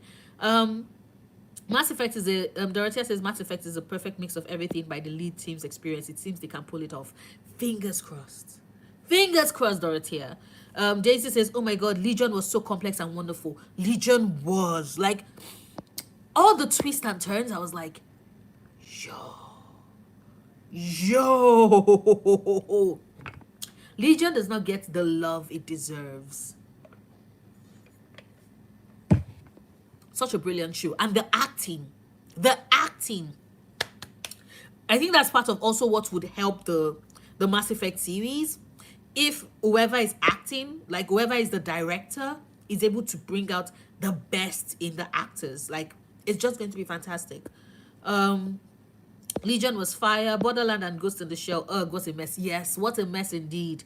Need food. See ya. Take care. I'm so sorry, Thea. I'm just seeing this. Please enjoy your meal. Have a great time. Bye. Thank you for spending almost 2 hours with me. I have been yapping. Y'all, I yap a lot. I miss yap a lot. Fluffle says, I feel like that ballista is a gaming moment you remember forever. It is. I would every time I think about Vilgard, or every time I think of, oh yes, it's time to recruit Bellara, my mind would immediately go back to that exact moment.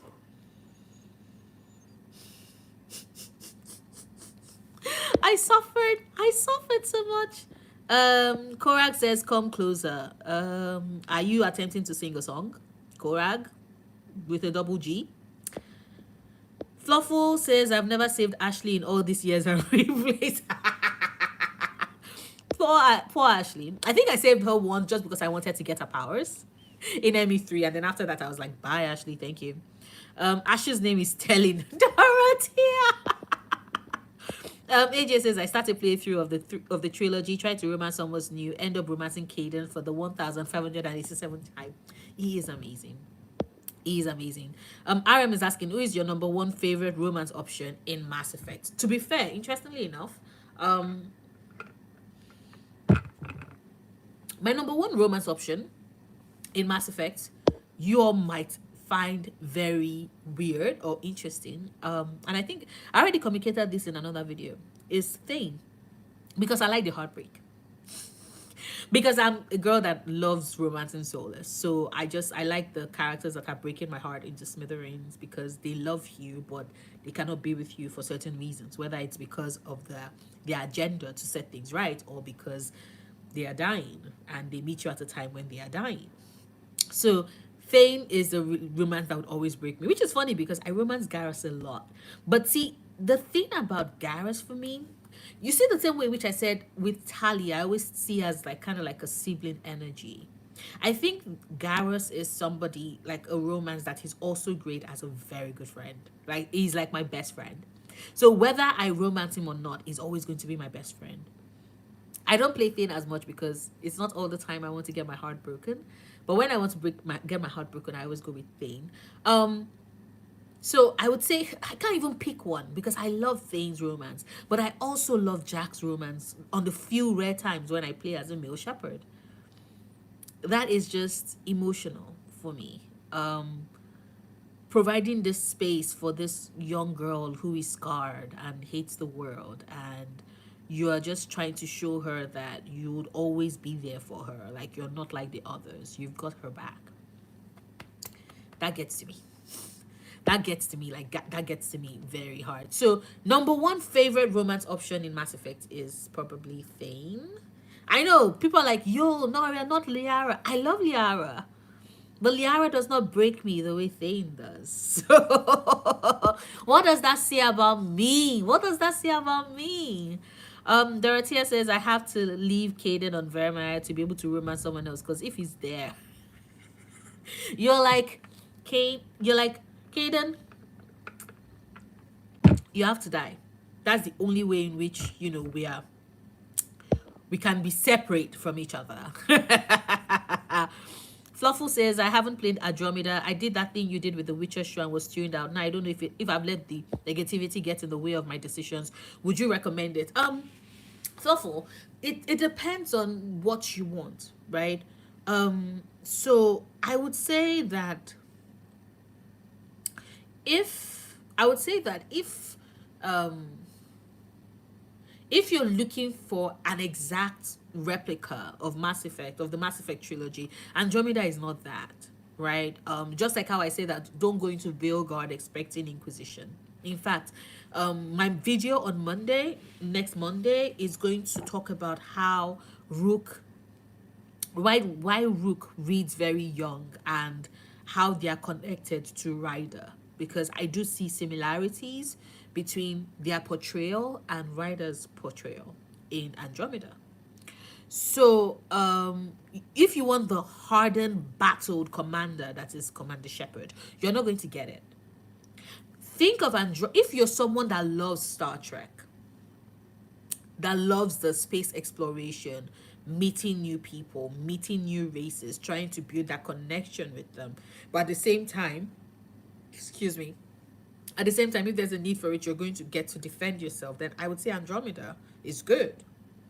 Right? Andromeda is heavy on the exploration. It's very open world. Like I stated earlier, it's a bit empty. That's one of the I have some complaints about Andromeda, but that's one of my core complaints about it. It feels very empty. But like the little you do get to see and experience is just stunning. It's just very empty. But I think that some of the companions are very, like some of the squad mates are very compelling characters. I think that Ryder's story is a very compelling one. If you do not mind the young Ingenue who is tossed into a situation that they are unprepared for, right? And who have to make do and make a way and earn that respect over time. Because you start the trilogy already with the respect. You're Commander Shepard. You start Andromeda without the respect because, you're Ryder. You're Alex child. You're Alex kid. Nobody has any expectations for you. And so getting to defy that is very satisfying. So if that sounds like something that you're interested in, then I would say yes, consider playing Andromeda. Or you can watch like other playthroughs, because it depends. If maybe after I'm done with the Mass Effect trilogy, my nightmare playthrough, I might just consider doing Andromeda as well. But that depends on if people will watch that.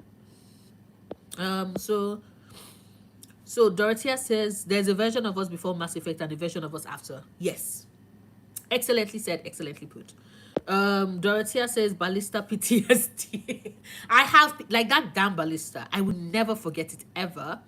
Thane was my second, is hot. Also bonded over death. He is amazing. He is amazing. I love Thane. Like he owns my heart. I love Thane too much. Aram says, how do you feel about Star Wars? Do you play any Star Wars games? I've not played any Star Wars games. I do eventually want to get to it at some point. But right now, not yet. I have not played any Star Wars game yet. But I enjoy Star Wars. I love Star Trek more. I'm a Trekkie. But I do love Star Wars, especially like the OG, right? So 5, 6, so 4, 5, and 6. Love it. Then 1, 2, 3, yes. The most recent ones, not a big fan. But I do enjoy Star Wars. I do watch Star Wars. I rewatch 4, 5, 6 every chance I get. And then I go back to the prequels. But also because I think Amidala is very hot. Yeah, because I also want to learn more. Like also because of Anakin, but that's it, right? So but yes. Constance says, I grew up on Star Trek, Star Wars, and Stargate SG-1. I'm a second generation sci-fi fan girl. Yes, Constance, we love it. Hi, D-Sleeve. Hello. And Constance says, I will watch an Andromeda playthrough as well. Thank you, right? Because I might just do that. Let's see how it goes. Because yeah, I think after Veilguard, I would definitely, most certainly want to play Mass Effect next and Andromeda. And every time I finish playing the trilogy, I just automatically start playing Andromeda next. So yes. RM says, do you like Dragon Ball Z? I love anime. Do you? I do love anime. I'm an anime. Sorry about that. My neighbors are parking their car. I do love anime. I enjoy anime actually a lot. I have been watching anime since what's the year? This is 2024. I've been watching anime since 1997? 97, 98. My first anime though was Rurouni Kenshin, Samurai X. because I'm a Kenshin girly. And then after that, I just broadened and widened things. Favorite, I keep trying to get into Dragon Ball Z, and I have it on Crunchyroll. I should probably sit on one time and just be like buckle down, because people always say that if you get past the start of it, it gets very interesting. I'm just very impatient, which is funny because I did like One Piece is my favorite anime of all time. One Piece manga is my favorite manga of all time. I do have other second favorite animes and manga, but One Piece is there. But that's also because Monkey D. Luffy owns my heart. And I know it took a while to get into One Piece, so I know I might eventually end up really liking Dragon Ball Z. I just have not watched it. I've not watched it yet, but I am a big fan of anime. Um, Dorothea says, I always wanted to get into Star Trek, but there's a lot to catch up. Could you recommend one season movie that's a must, or one season or movie that's a must? I think it's,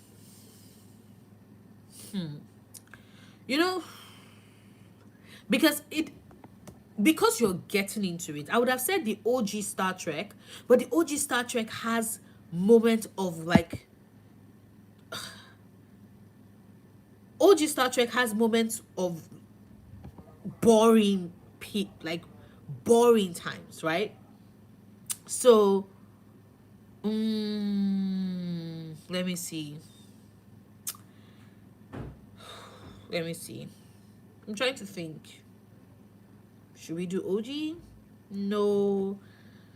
Do you want to do the animation? Because like Lower Decks is cool. Discovery is awesome, but I honestly think that you should do TNG, right? Because TNG does have Picard.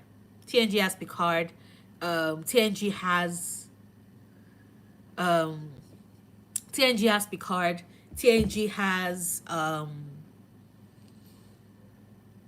a lot of iconic moments and scenes. So Star Trek The Next Generation. Watch the first season.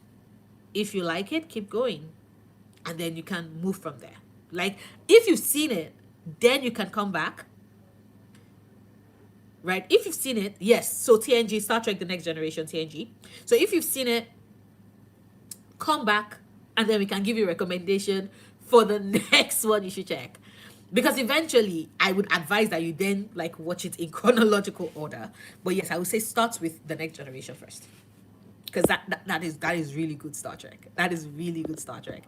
I Deftones, hello, thank you for joining. Um so Fluffle asks, are you okay posting almost every day? Seems taxing. It is, that's taxing actually. It is taxing. The only thing that's saving or helping is the fact that I post ahead. Like I try to be like, not with Chronicles of Noria. Usually I'm making those videos on the day it's going live because of reasons, because of work and stuff. But on PS it's Noria, I usually like, I'm like a week ahead, so I just post like way ahead. So that has actually helped. That has helped a lot. So but thank you so much for the concern. Thank you. It's I'm going to soon be without a job.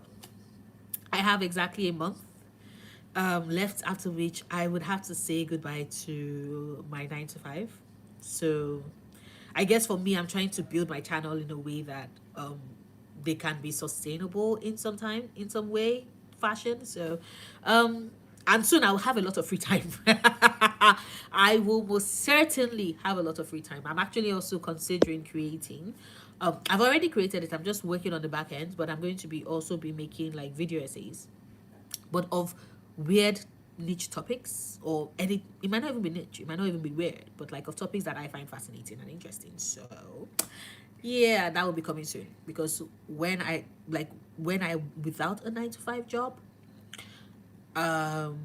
for a large chunk of December, come January, I will be able to throw myself fully into things. But like I said, the reason why it's easy for me to put up the videos every day is because like I record ahead. So, but thank you so much for the concern, Fluffle. I appreciate it. RM says Dragon Ball Z is definitely worth it. Thank you. I would definitely check it out. Right? I would definitely check it out. It is in my Crunchyroll playlist. I have a ton of videos, like ton of anime on my Crunchyroll.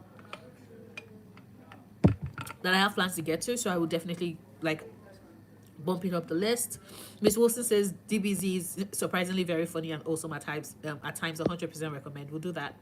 Fluffle says since 96. How old are you, if you don't mind me sharing? See you as a little sis, but maybe you're my age. I'm 34. I'm 34. An August girly. So yeah, I am 34. This girl was born in 1990.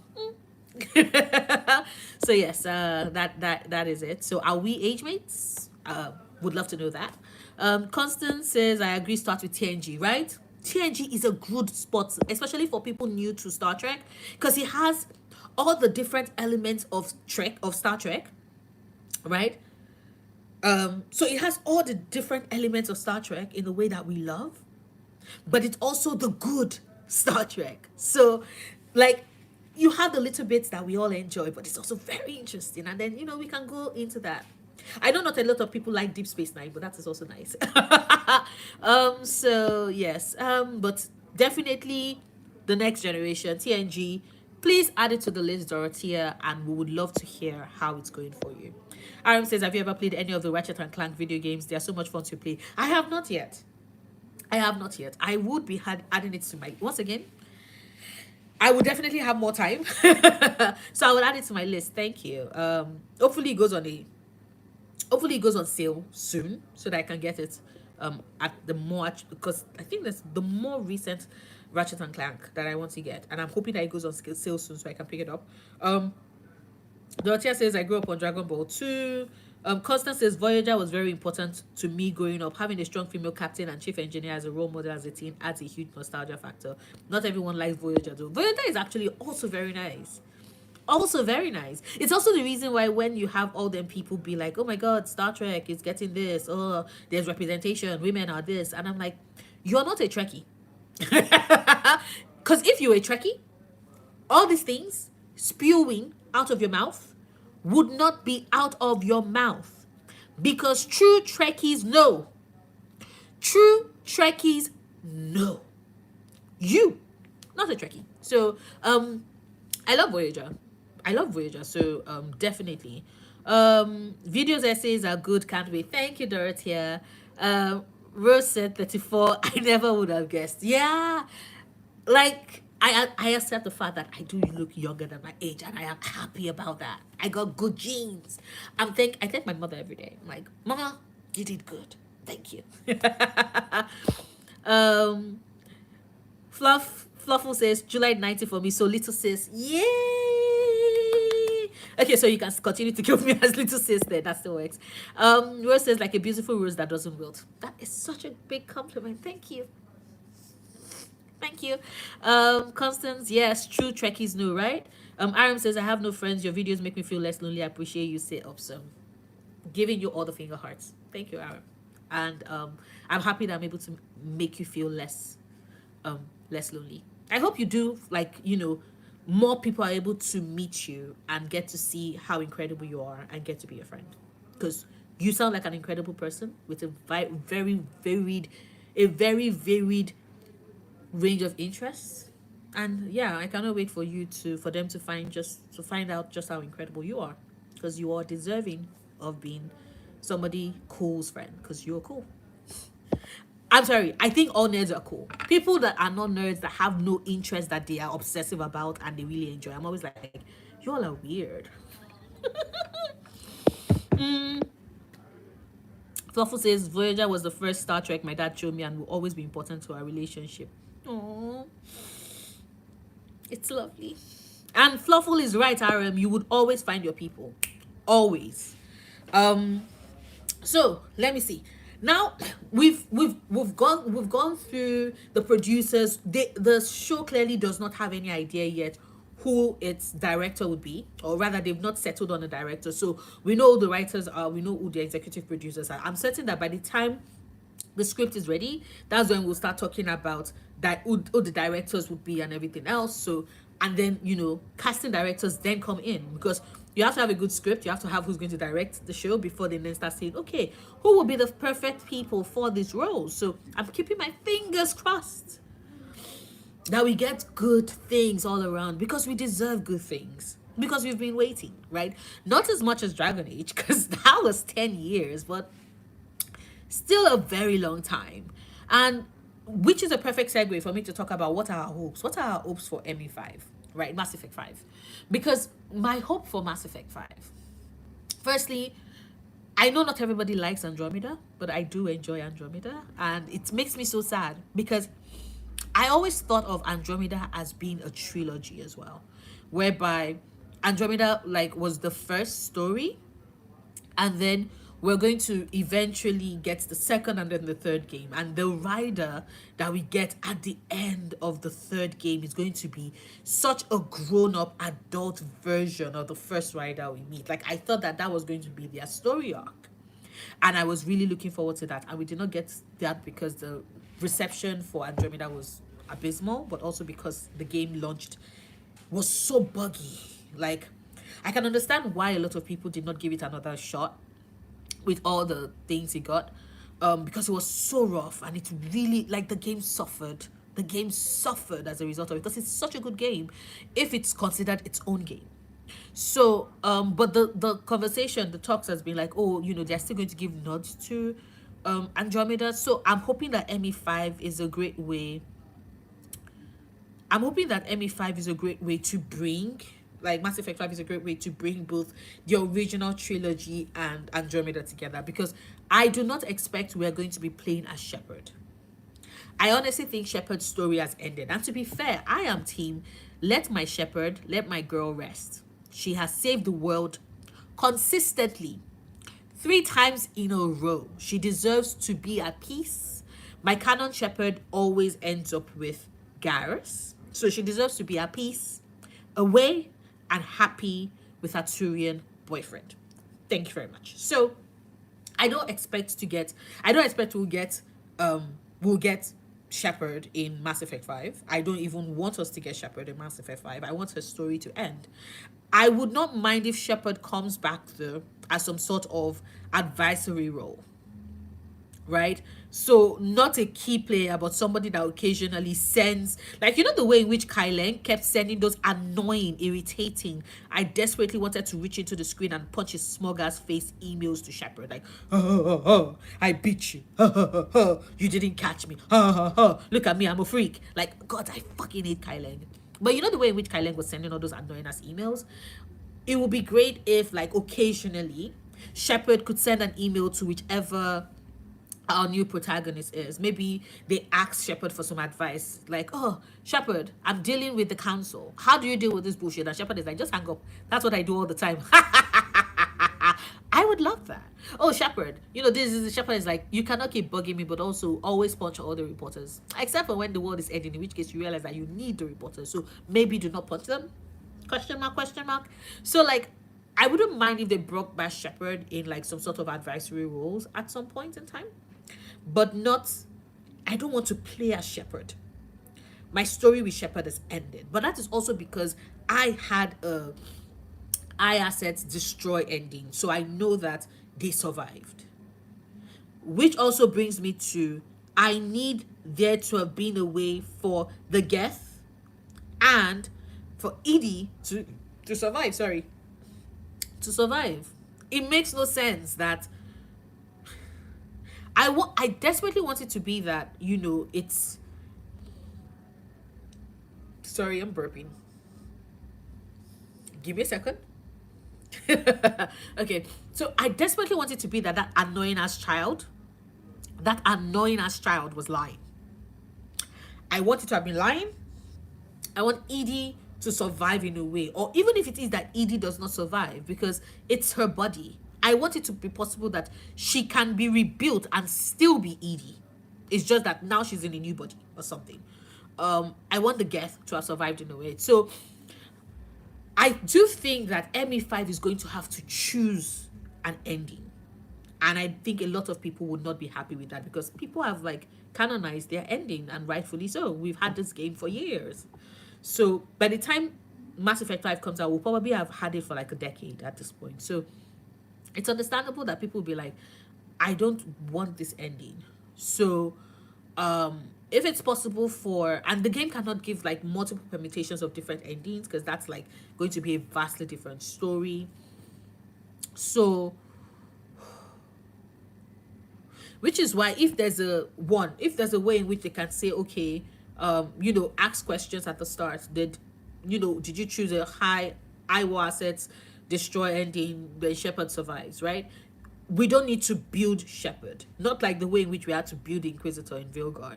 Like I said, if it is just Shepherd is giving us advice via emails, we don't need to see them. We just need to read their emails. So that's still fine. That is still great.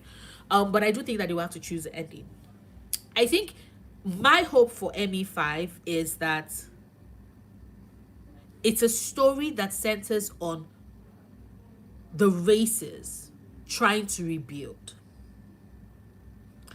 And I would find it personally, and this is me, personal, I would find it interesting if the story that is being told is how there are always going to be elements of people who want to take advantage of a post-chaos society.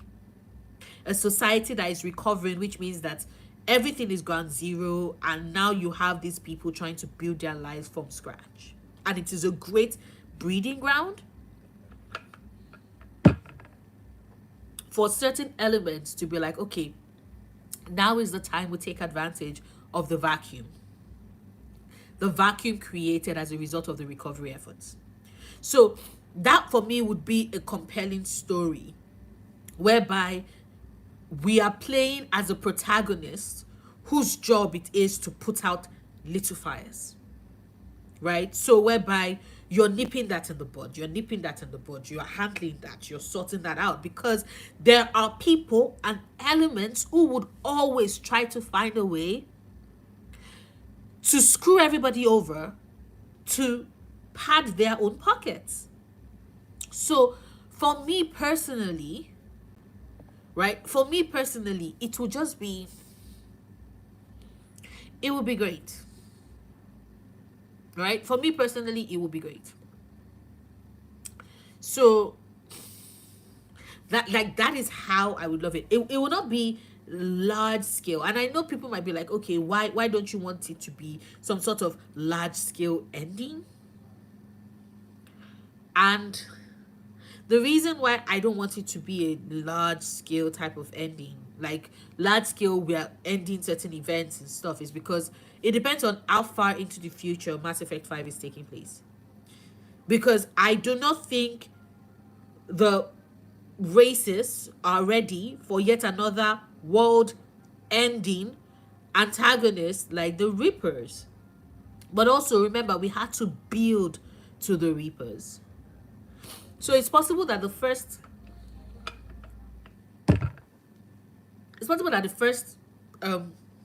story we're getting in the universe after the Reaper War, aka Mass Effect 5, like I said, it would be great for me personally if we do have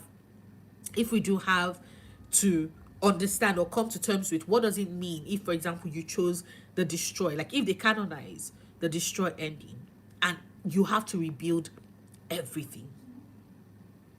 What does that mean? What does that entail? Society would adjust. Society will draw new lines. Society will find a way to reconfigure itself, right? Because you will find out that, oh, there are new hierarchies being built and new societies being formulated, and things are shaping up in very interesting different ways that can spell disaster if not for whoever we are playing as at ME5 steps in and like, we got to handle this. So you don't need the person yet with the charisma of Shepherd, right? The motivation of Shepherd. We don't need someone that big yet. We can start small and then have it be you're solving all this, you're putting out all these little fires and sorting out all these little problems. And then somewhere in the background is another big threat. But we are not even considering that, or it's not even factoring in the equation anytime soon. So like that for me is what I hope we get in Mass Effect 5. So would love to hear yours as well in the comments. Let me start reading now. Um RM says proud nerd here. Yes, like I'm telling you, nerds are cool people. We are cool people. We are awesome. RM says, have you played any Lara Croft Tomb Raider games? Yes, I did. I played one. I played the very first one, like on PC, but it wasn't mine. I visited my friend, and so what I ended up doing was that I visited her practically every other day.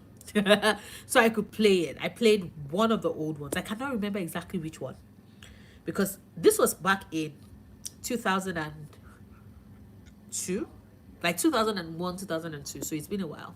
But yes, I did. Um, Rose said it's sad the launch was so rough. It really hurt the game. It did. It did, Rose. Like 100% believe this. I 100% agree with you, because it's such a good game, and it was like, it was so panned, and like you had people that would never give it another chance again because of that. I played Mass Effect 1 to 3. I was excited then disappointed. I'm so sorry. Like, it was such a good game. It just, that launch was terrible. Thoughtful says, my hope for Mass Effect 5 is for them to use the good things from Andromeda instead of throwing it out the window completely. I agree. Because there are awesome things. Like, the combat in Andromeda is so much fun. Right? It's fun, it's cute, it's nice. The way in which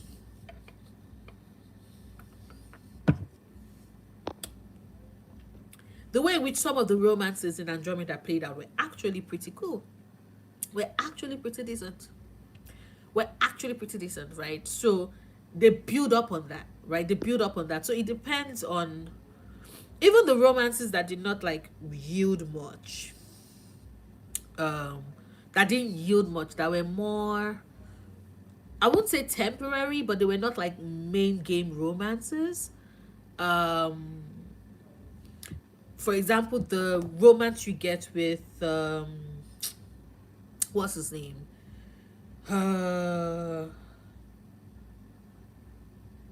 What's his name? The suave guy. Let me see. Reyes, because I was like, my brain was like, girl, you know the name Reyes. Thank you. Because I was trying to search, but I was like, you're not even finding this list. And so Reyes, like the romance you have with Reyes, I thought was beautiful, even though it wasn't really like, that is how you do this is not a main romance, but for those that are interested in romance and Reyes, this is a possible way in which this could play out. Right? So I think it's a great way to create like NPCs. Like they did good with an NPC romance that is not part of like the accepted companion romances, but it was still satisfying, even though it didn't really have as much meat as the actual companions, because the actual companions are the ones that the games expected you to romance in the first place. But for those that are interested in romances rares, they're like, we're going to create something for you. Like, so little things like that I actually did enjoy. Right? So Miss Wilson says, it did hurt that game and it made me so sad. Best combat in the old franchise though, and yes, let Shepard rest, please. Like, Shepard needs a break. It has been 3 games. That's been a lot. Defton says, I pray Shepard doesn't return. Dorothea says, right at the end of Mass Effect Andromeda is where Shepard is at the beginning of ME1. I'm sad we probably won't see their progress. It's so sad because, like, the possibilities. Fluffle says, I would love a new player character, but I would also love for her to be an advisor. Something I hate about these games is that wisdom and experience never carries through. Yes. Because there are so many things that Shepard, for example, would be able to advise whoever the protagonist for Mass Effect 5 is, especially when it matters about rebuilding.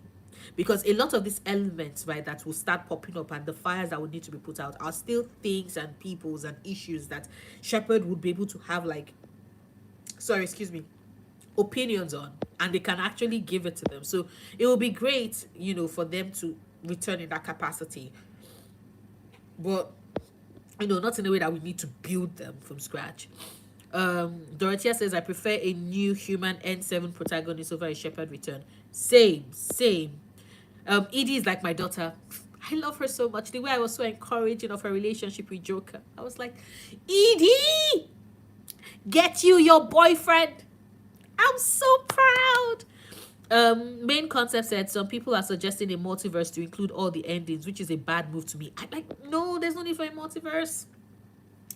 There's no need for a multiverse. Like, why? Why? Like, I can see the appeal, but it's not necessary. It's not necessary. Dorothea says, I don't mind if they canonize things if it means better storytelling. Yes, I am always a big fan of better storytelling, right? More storytelling. Let us have more better storytelling, please. Right? Like, if certain things need to be trimmed and pruned in a way to give a more compelling story, like, why would anybody shit on that? That's always what always gets, because I'm like, why would you shit on that? Why wouldn't that be something that you want, right? So yes, please. Constance says, do you feel like the Mass Effect 3 ending was botched? When EA bought BioWare, they had them on a very short deadline for Mass Effect 3, and I feel the ending was botched. I think the ending was botched, but I also think that it's also because of the fact that, hey baby, Compop is over here. For those of you that wanted to see him, I'm trying to see if I can get him to come. Hey baby, Compop. He's not budging. He's like, nah, I see what you're doing. Baby, come up.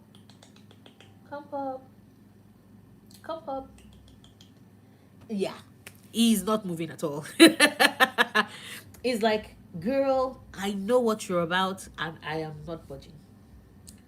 He's just standing in one spot. I'm not moving. I also think it's because I don't have any snacks. So it's like, girl, you're not bribing me with anything. I'm not hungry, and also I just woke up. Oh, that's why it came out, because it's about to start storming, and he does not like the rain. He doesn't like the sound of thunder. Come up. Yeah, he's ignoring me. He's ignoring me. I don't know if I stand up now and try and grab him, I have a feeling that he's going to run away. Yeah, he's ignoring me right now.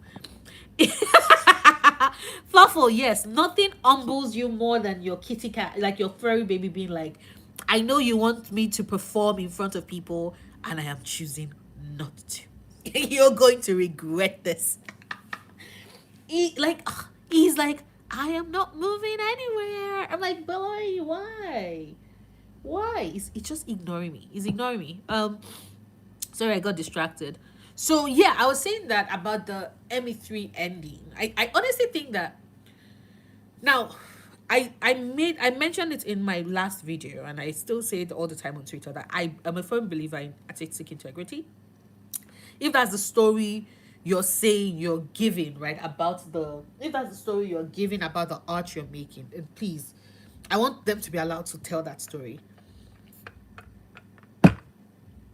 The reason why I still think that, and I agree that I think that ending was botched, is because it doesn't follow the setup that had been done prior to that point. It doesn't follow the setup that had been made prior to that point, and so it doesn't make any sense to me personally. What do I mean by that? So there's a clear setup, right, whereby if you've been playing the games and trying to help the different races, we've established the fact that there is a way in which organics and synthetics can coexist, and that you as a player, as Shepherd, have come around to make that a reality. And so therefore, the reason why I personally think that ending is so botched is like, you've set up a story you've been telling across 3 games. This is where the payoff is meant to be. The payoff is meant to be Shepherd telling that bratty little child that, nah, you say that organics and synthetics would always be in perpetual state of conflict. And I say that there's a way in which organics and synthetics can actually live a life of cohesion. And so, therefore, that is the choice I am going to make. I am going to create that choice and make that our reality.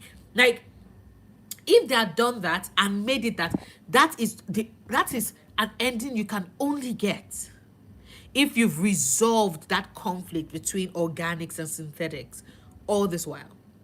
If you've found a way to basically mend the bridges between different races that have always been in conflict, that would have been a more satisfying ending. And so, therefore, yes, I agree. I think it was rushed. I think it was botched. I don't know if it is all EA's fault, because I think that the lead writer as well kind of like had what he was going with and what he wanted to see, and what he wanted to see was not what a lot of the fans wanted to see. So yeah, unfortunately. Fluffle says, even with a canon ending, there can be factions that are working towards an ending that could have been. Whatever they pick, I want there to be conflict. Yes. Whether you chose destroy, or you chose control, or you chose synthesis, because I'm certain that there are some people who be like, everybody be glowing eyes and just Odin doing kumbaya, and I don't trust the shit. So I agree. There would always be factions, right? That can be worked with. Dorothea says, no multiverse or time travel, please. Like, I am not a fan of that, so I agree with you on that. Thoughtful says, so many stories are about a great war instead of the aftermath. I would also like to see how they rebuild and seeing races coming together or falling further apart. Yes. And it would be great if, in your role as the protagonist in Mass Effect 5, right? This is how I think it's a potentially great way for the game to bring in elements of the OG trilogy and elements of Andromeda together.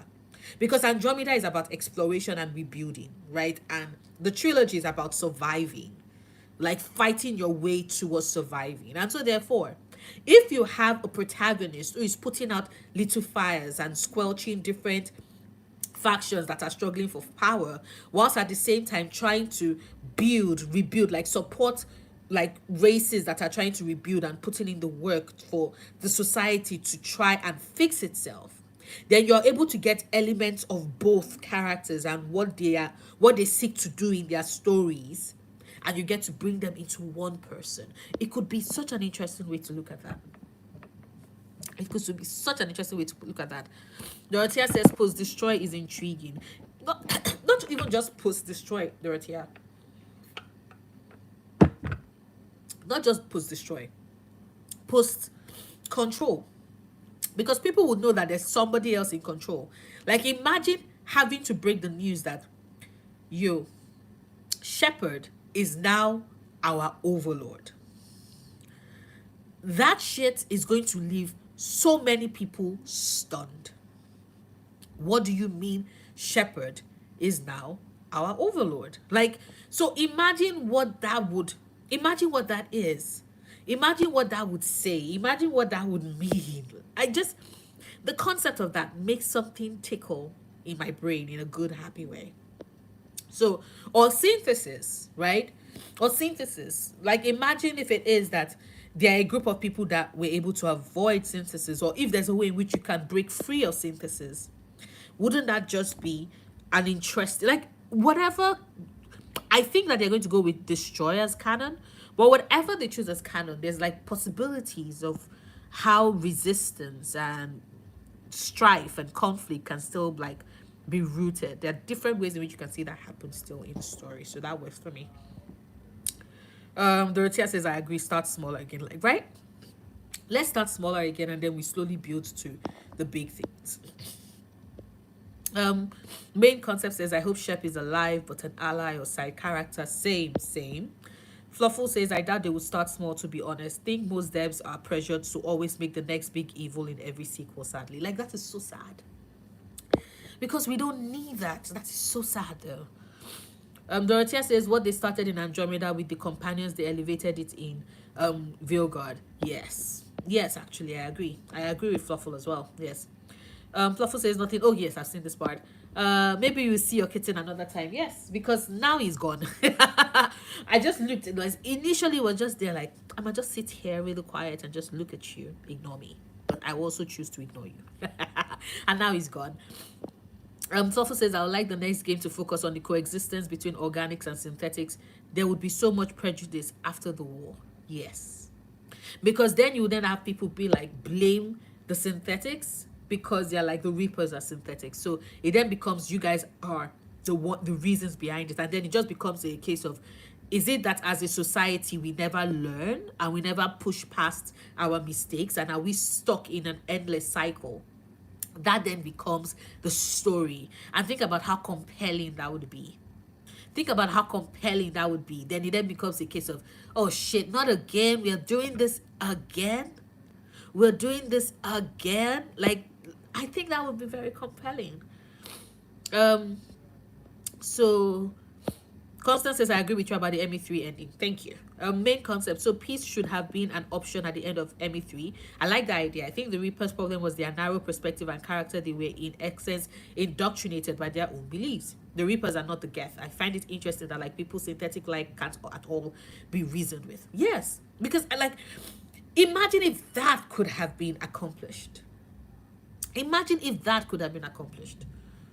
Right, where then it then becomes no, there's a way in which we can do that, and it does not need to involve mind control, because you know it was all like, oh yeah, the only way in which you can find perfect symphony and you know have them work together is through synthesis. And then you know if you're someone that's already accomplished that as shepherd, you can be like, no, because I've already done that, and nobody was brainwashed. Like synthetics, organics also want to survive. Like synthetics, they also want to create their own society and be allowed to do so. Like synthetics, they do not want to be killed indiscriminately for whatever reason. Like synthetics, they too have things that they want and hope for and seek to have new experiences and grow. So why would I have to brainwash them to get them to that point? Right? I think it's something that can be like the potential of that is right there. We could have had the exact same game and just that ending to it. But that is me thinking about an ending I would have liked. That's not the ending we got.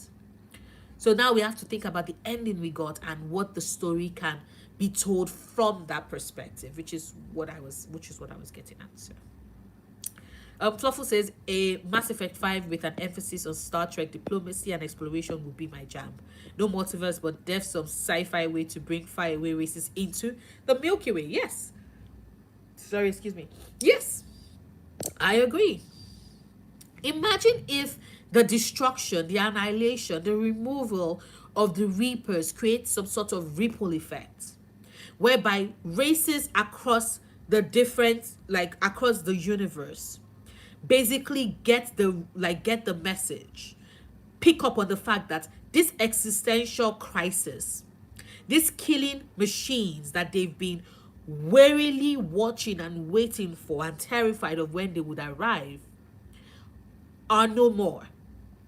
And then they start coming to figure out what happened, what is left, what is next. And like the story then becomes more, because like I said, there's so many ways in which the story can go. Imagine if it's not just about rebuilding. That can actually be the part of the big bad hanging in the background, right? So like I said, you have the little bit of putting out small fires post recovery of whatever of the events of ME3. And then you then have other races who are now like, oh, so wait, hold up. That thing that we were all terrified is gone. When was it last spotted? Back in the Milky Way. Huh. Let's go show up. Find out what's up. See what's up in that galaxy. And then they show up and they're like, huh. Then you have elements that are like, let's help you rebuild. Then you have elements that want to take advantage of the fact that it's currently in shambles. Maybe you have elements that like they want to get their hands on Reaper tech. Like there's so many ways in which it can go, and then you play as an N7 agent whose responsibility is to help protect this society from the scavengers that are coming to pick it apart, right? Because you know that they have the chance of fucking things up so badly that like the rest of society cannot pick up from where things left off. The rest of society cannot the rest of society cannot um what's the word I'm looking for, cannot build when they're in the mode like struggle mode of trying to survive, right? And that it's there's so many ways in which it can be explored, right? Dorothea says, in case of synthesis, it would be interesting to see the races in their original form, in Andromeda, come back to the Milky Way and meet with the synthesized ones. Could be interesting conversations, right? It could be them trying to figure out exactly what happened, what the fuck is happening, and then is there a way to unsynthesize things so that they can actually finally put things to rest. Main concept said the synthesis ending was the worst ending. The logistics of how it works, consent, and also it glosses over what it would be to combine with the Reapers. Also, Aftermath keeps Reaper code as the enemy. Yes, because all I think about with regards to synthesis is that what if somebody can reprogram the Reapers to remember their original objective? And then you have all the races like sitting ducks, unaware that things have changed because they are still brainwashed. Like that made no sense. None. So Constance says, I've decided to go into the TV show and ME5 with a completely open mind, no expectations. And I think that is fine. I think that that's honestly the best way to do this. The best way to do this is the only way to keep from being disappointed, but also being able to take on what, like, I like to treat these stories as their own stories, right? I like to treat them as their own stories so that way I can enjoy them for what story they are saying right now in particular. It's honestly, I think it's fine. Thoughtful says, Constance, that's what I did for Dragon Age Veil God, and it has been such a delight, even with the trolls, right? Same thing. Dorothea says, what if territory? In case of control, Shepard Ripper goes to Andromeda to prepare the cluster for the initiative. So the Jardan is Shepard. That is good. That is so creepy, but so deliciously good. I like that. I like that a lot. Oh my god. Fluffle says the 3-body problem version of Mass Effect I think might be coming. Think that would play an influence in it. Probably Dune as well. That would be interesting actually. That would be interesting. Speaking of 3-body problem, I have read the first book. I need to read the second and third. And then because I think there's not the Hollywood version, because like Hollywood's adaptation of like Chinese media is always has me very like because they change so many things, and I'm like, y'all are changing the core of this story and what it stands for. So giving the 3-body problem a very American lens is like the motivations for this character's choices and decisions in this book is primarily because of the political state of things in China, as at when that story is meant to be set. What do you mean, Hollywood? What are you doing, Hollywood? So I read the first book. I need to read the second and third. But yes. So I think that it would be interesting, and I would love to see it. But I have now reached 2 hours. I have reached 2 hours and 40 minutes, and it's getting very late. So I think that this might be where your girl is going to hopefully wrap up this stream, because I want to go to bed, right? So Fluffle says, hold up, Queen's Ideas is a good channel for essays for the 3-body problems essays and other sci-fi. Okay, I will check that out. Hold up, let me check it. It's on YouTube right now. So I can go look at it. So I can go look it. I can go look it. Physically fit, physically fit, physically, physical. Yes, I know. I just changed it from. I gotta move it. Okay, sorry. Yeah, am I silly? Yes, I am. I believe that we should be. People should be more silly. Oh yeah. Queen's ideas. Interestingly enough, would you look at that? Um, I apparently already am subscribed to Queen's Ideas. So I probably found them because of that, or maybe because of their during content. But I don't think I've watched a lot of their videos, so um I will check that out. I'll check that out. Thank you very much. Um RM says, have you played any Assassin's Creed games? Yes, I have, because I love Assassin's Creed. It's one of my favorite gaming franchises. I like, I love Assassin's Creed. I think Unity deserves more love than it gets, but that's just me, personally. And I actually know that a lot of people are not big fans on it. Might not big fans of it, of the role playing games, but I do enjoy it. I think Assassin's Creed Origins is it's a beautiful game. It is so beautifully made and created, and the story it's telling. Bayek of Siwa would always have my heart, and Abubakar Salim voiced him to perfection. Absolute perfection. So yes. I do love I do love it. I did enjoy Odyssey, and I have still not finished Valhalla. Origins though I finished multiple times, but Valhalla, it's a lot. It's stunning. Maybe I might actually give it a shot sometime next year and see, because I think that because it was so bloated, I eventually stepped away from it a bit, and I need to get back into it. But yes, in answer to your question, Aaron, I have played some of the Assassin's Creed games, and I do love them. Thank you so much, Fluffle, and thank you, Dorothea. Fluffle says he has videos on Hyperion cancers, which I think might also be up your alley as a sci-fi novel. I will check it out. So excuse me. I currently have them open on my channel, so I would check out some of it, and it sounds like it's going to be quite an interesting video as I unwind, like a series of videos, because I see some I want to watch. So it sounds like it's going to be quite an interesting yeah,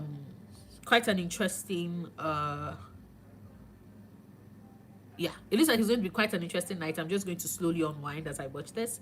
So yeah, good night, Noria. Thanks for creating such a great space for nerdy joy. My pleasure. That is what I like to do. That is what I hope people get to experience from my channel. So because the things that I nerd about make me so happy and bring me so much joy, and it makes me very happy to be able to bring a portion of that, some of that, to you all, and remind you that your joy is worthy of being protected and embraced and encouraged. So yes, thank you for Dorothea says thank you for the interesting conversations. It was fun. Have a good night. Thank you for joining me, because I know I have kept you all's attention for hours. I haven't played an Assassin's Creed since 3. I had to step away from my OCD's sake. That makes sense, Fluffle. That is okay. RM says, I'm very tired now. I have to say goodbye. Enjoy your video. Have a wonderful day or night. Thank you, RM, and I hope you do as well. Fluffle, I just do something other than alcohol, girly. I will. I have water right there. I am going to drink water. A lot of water.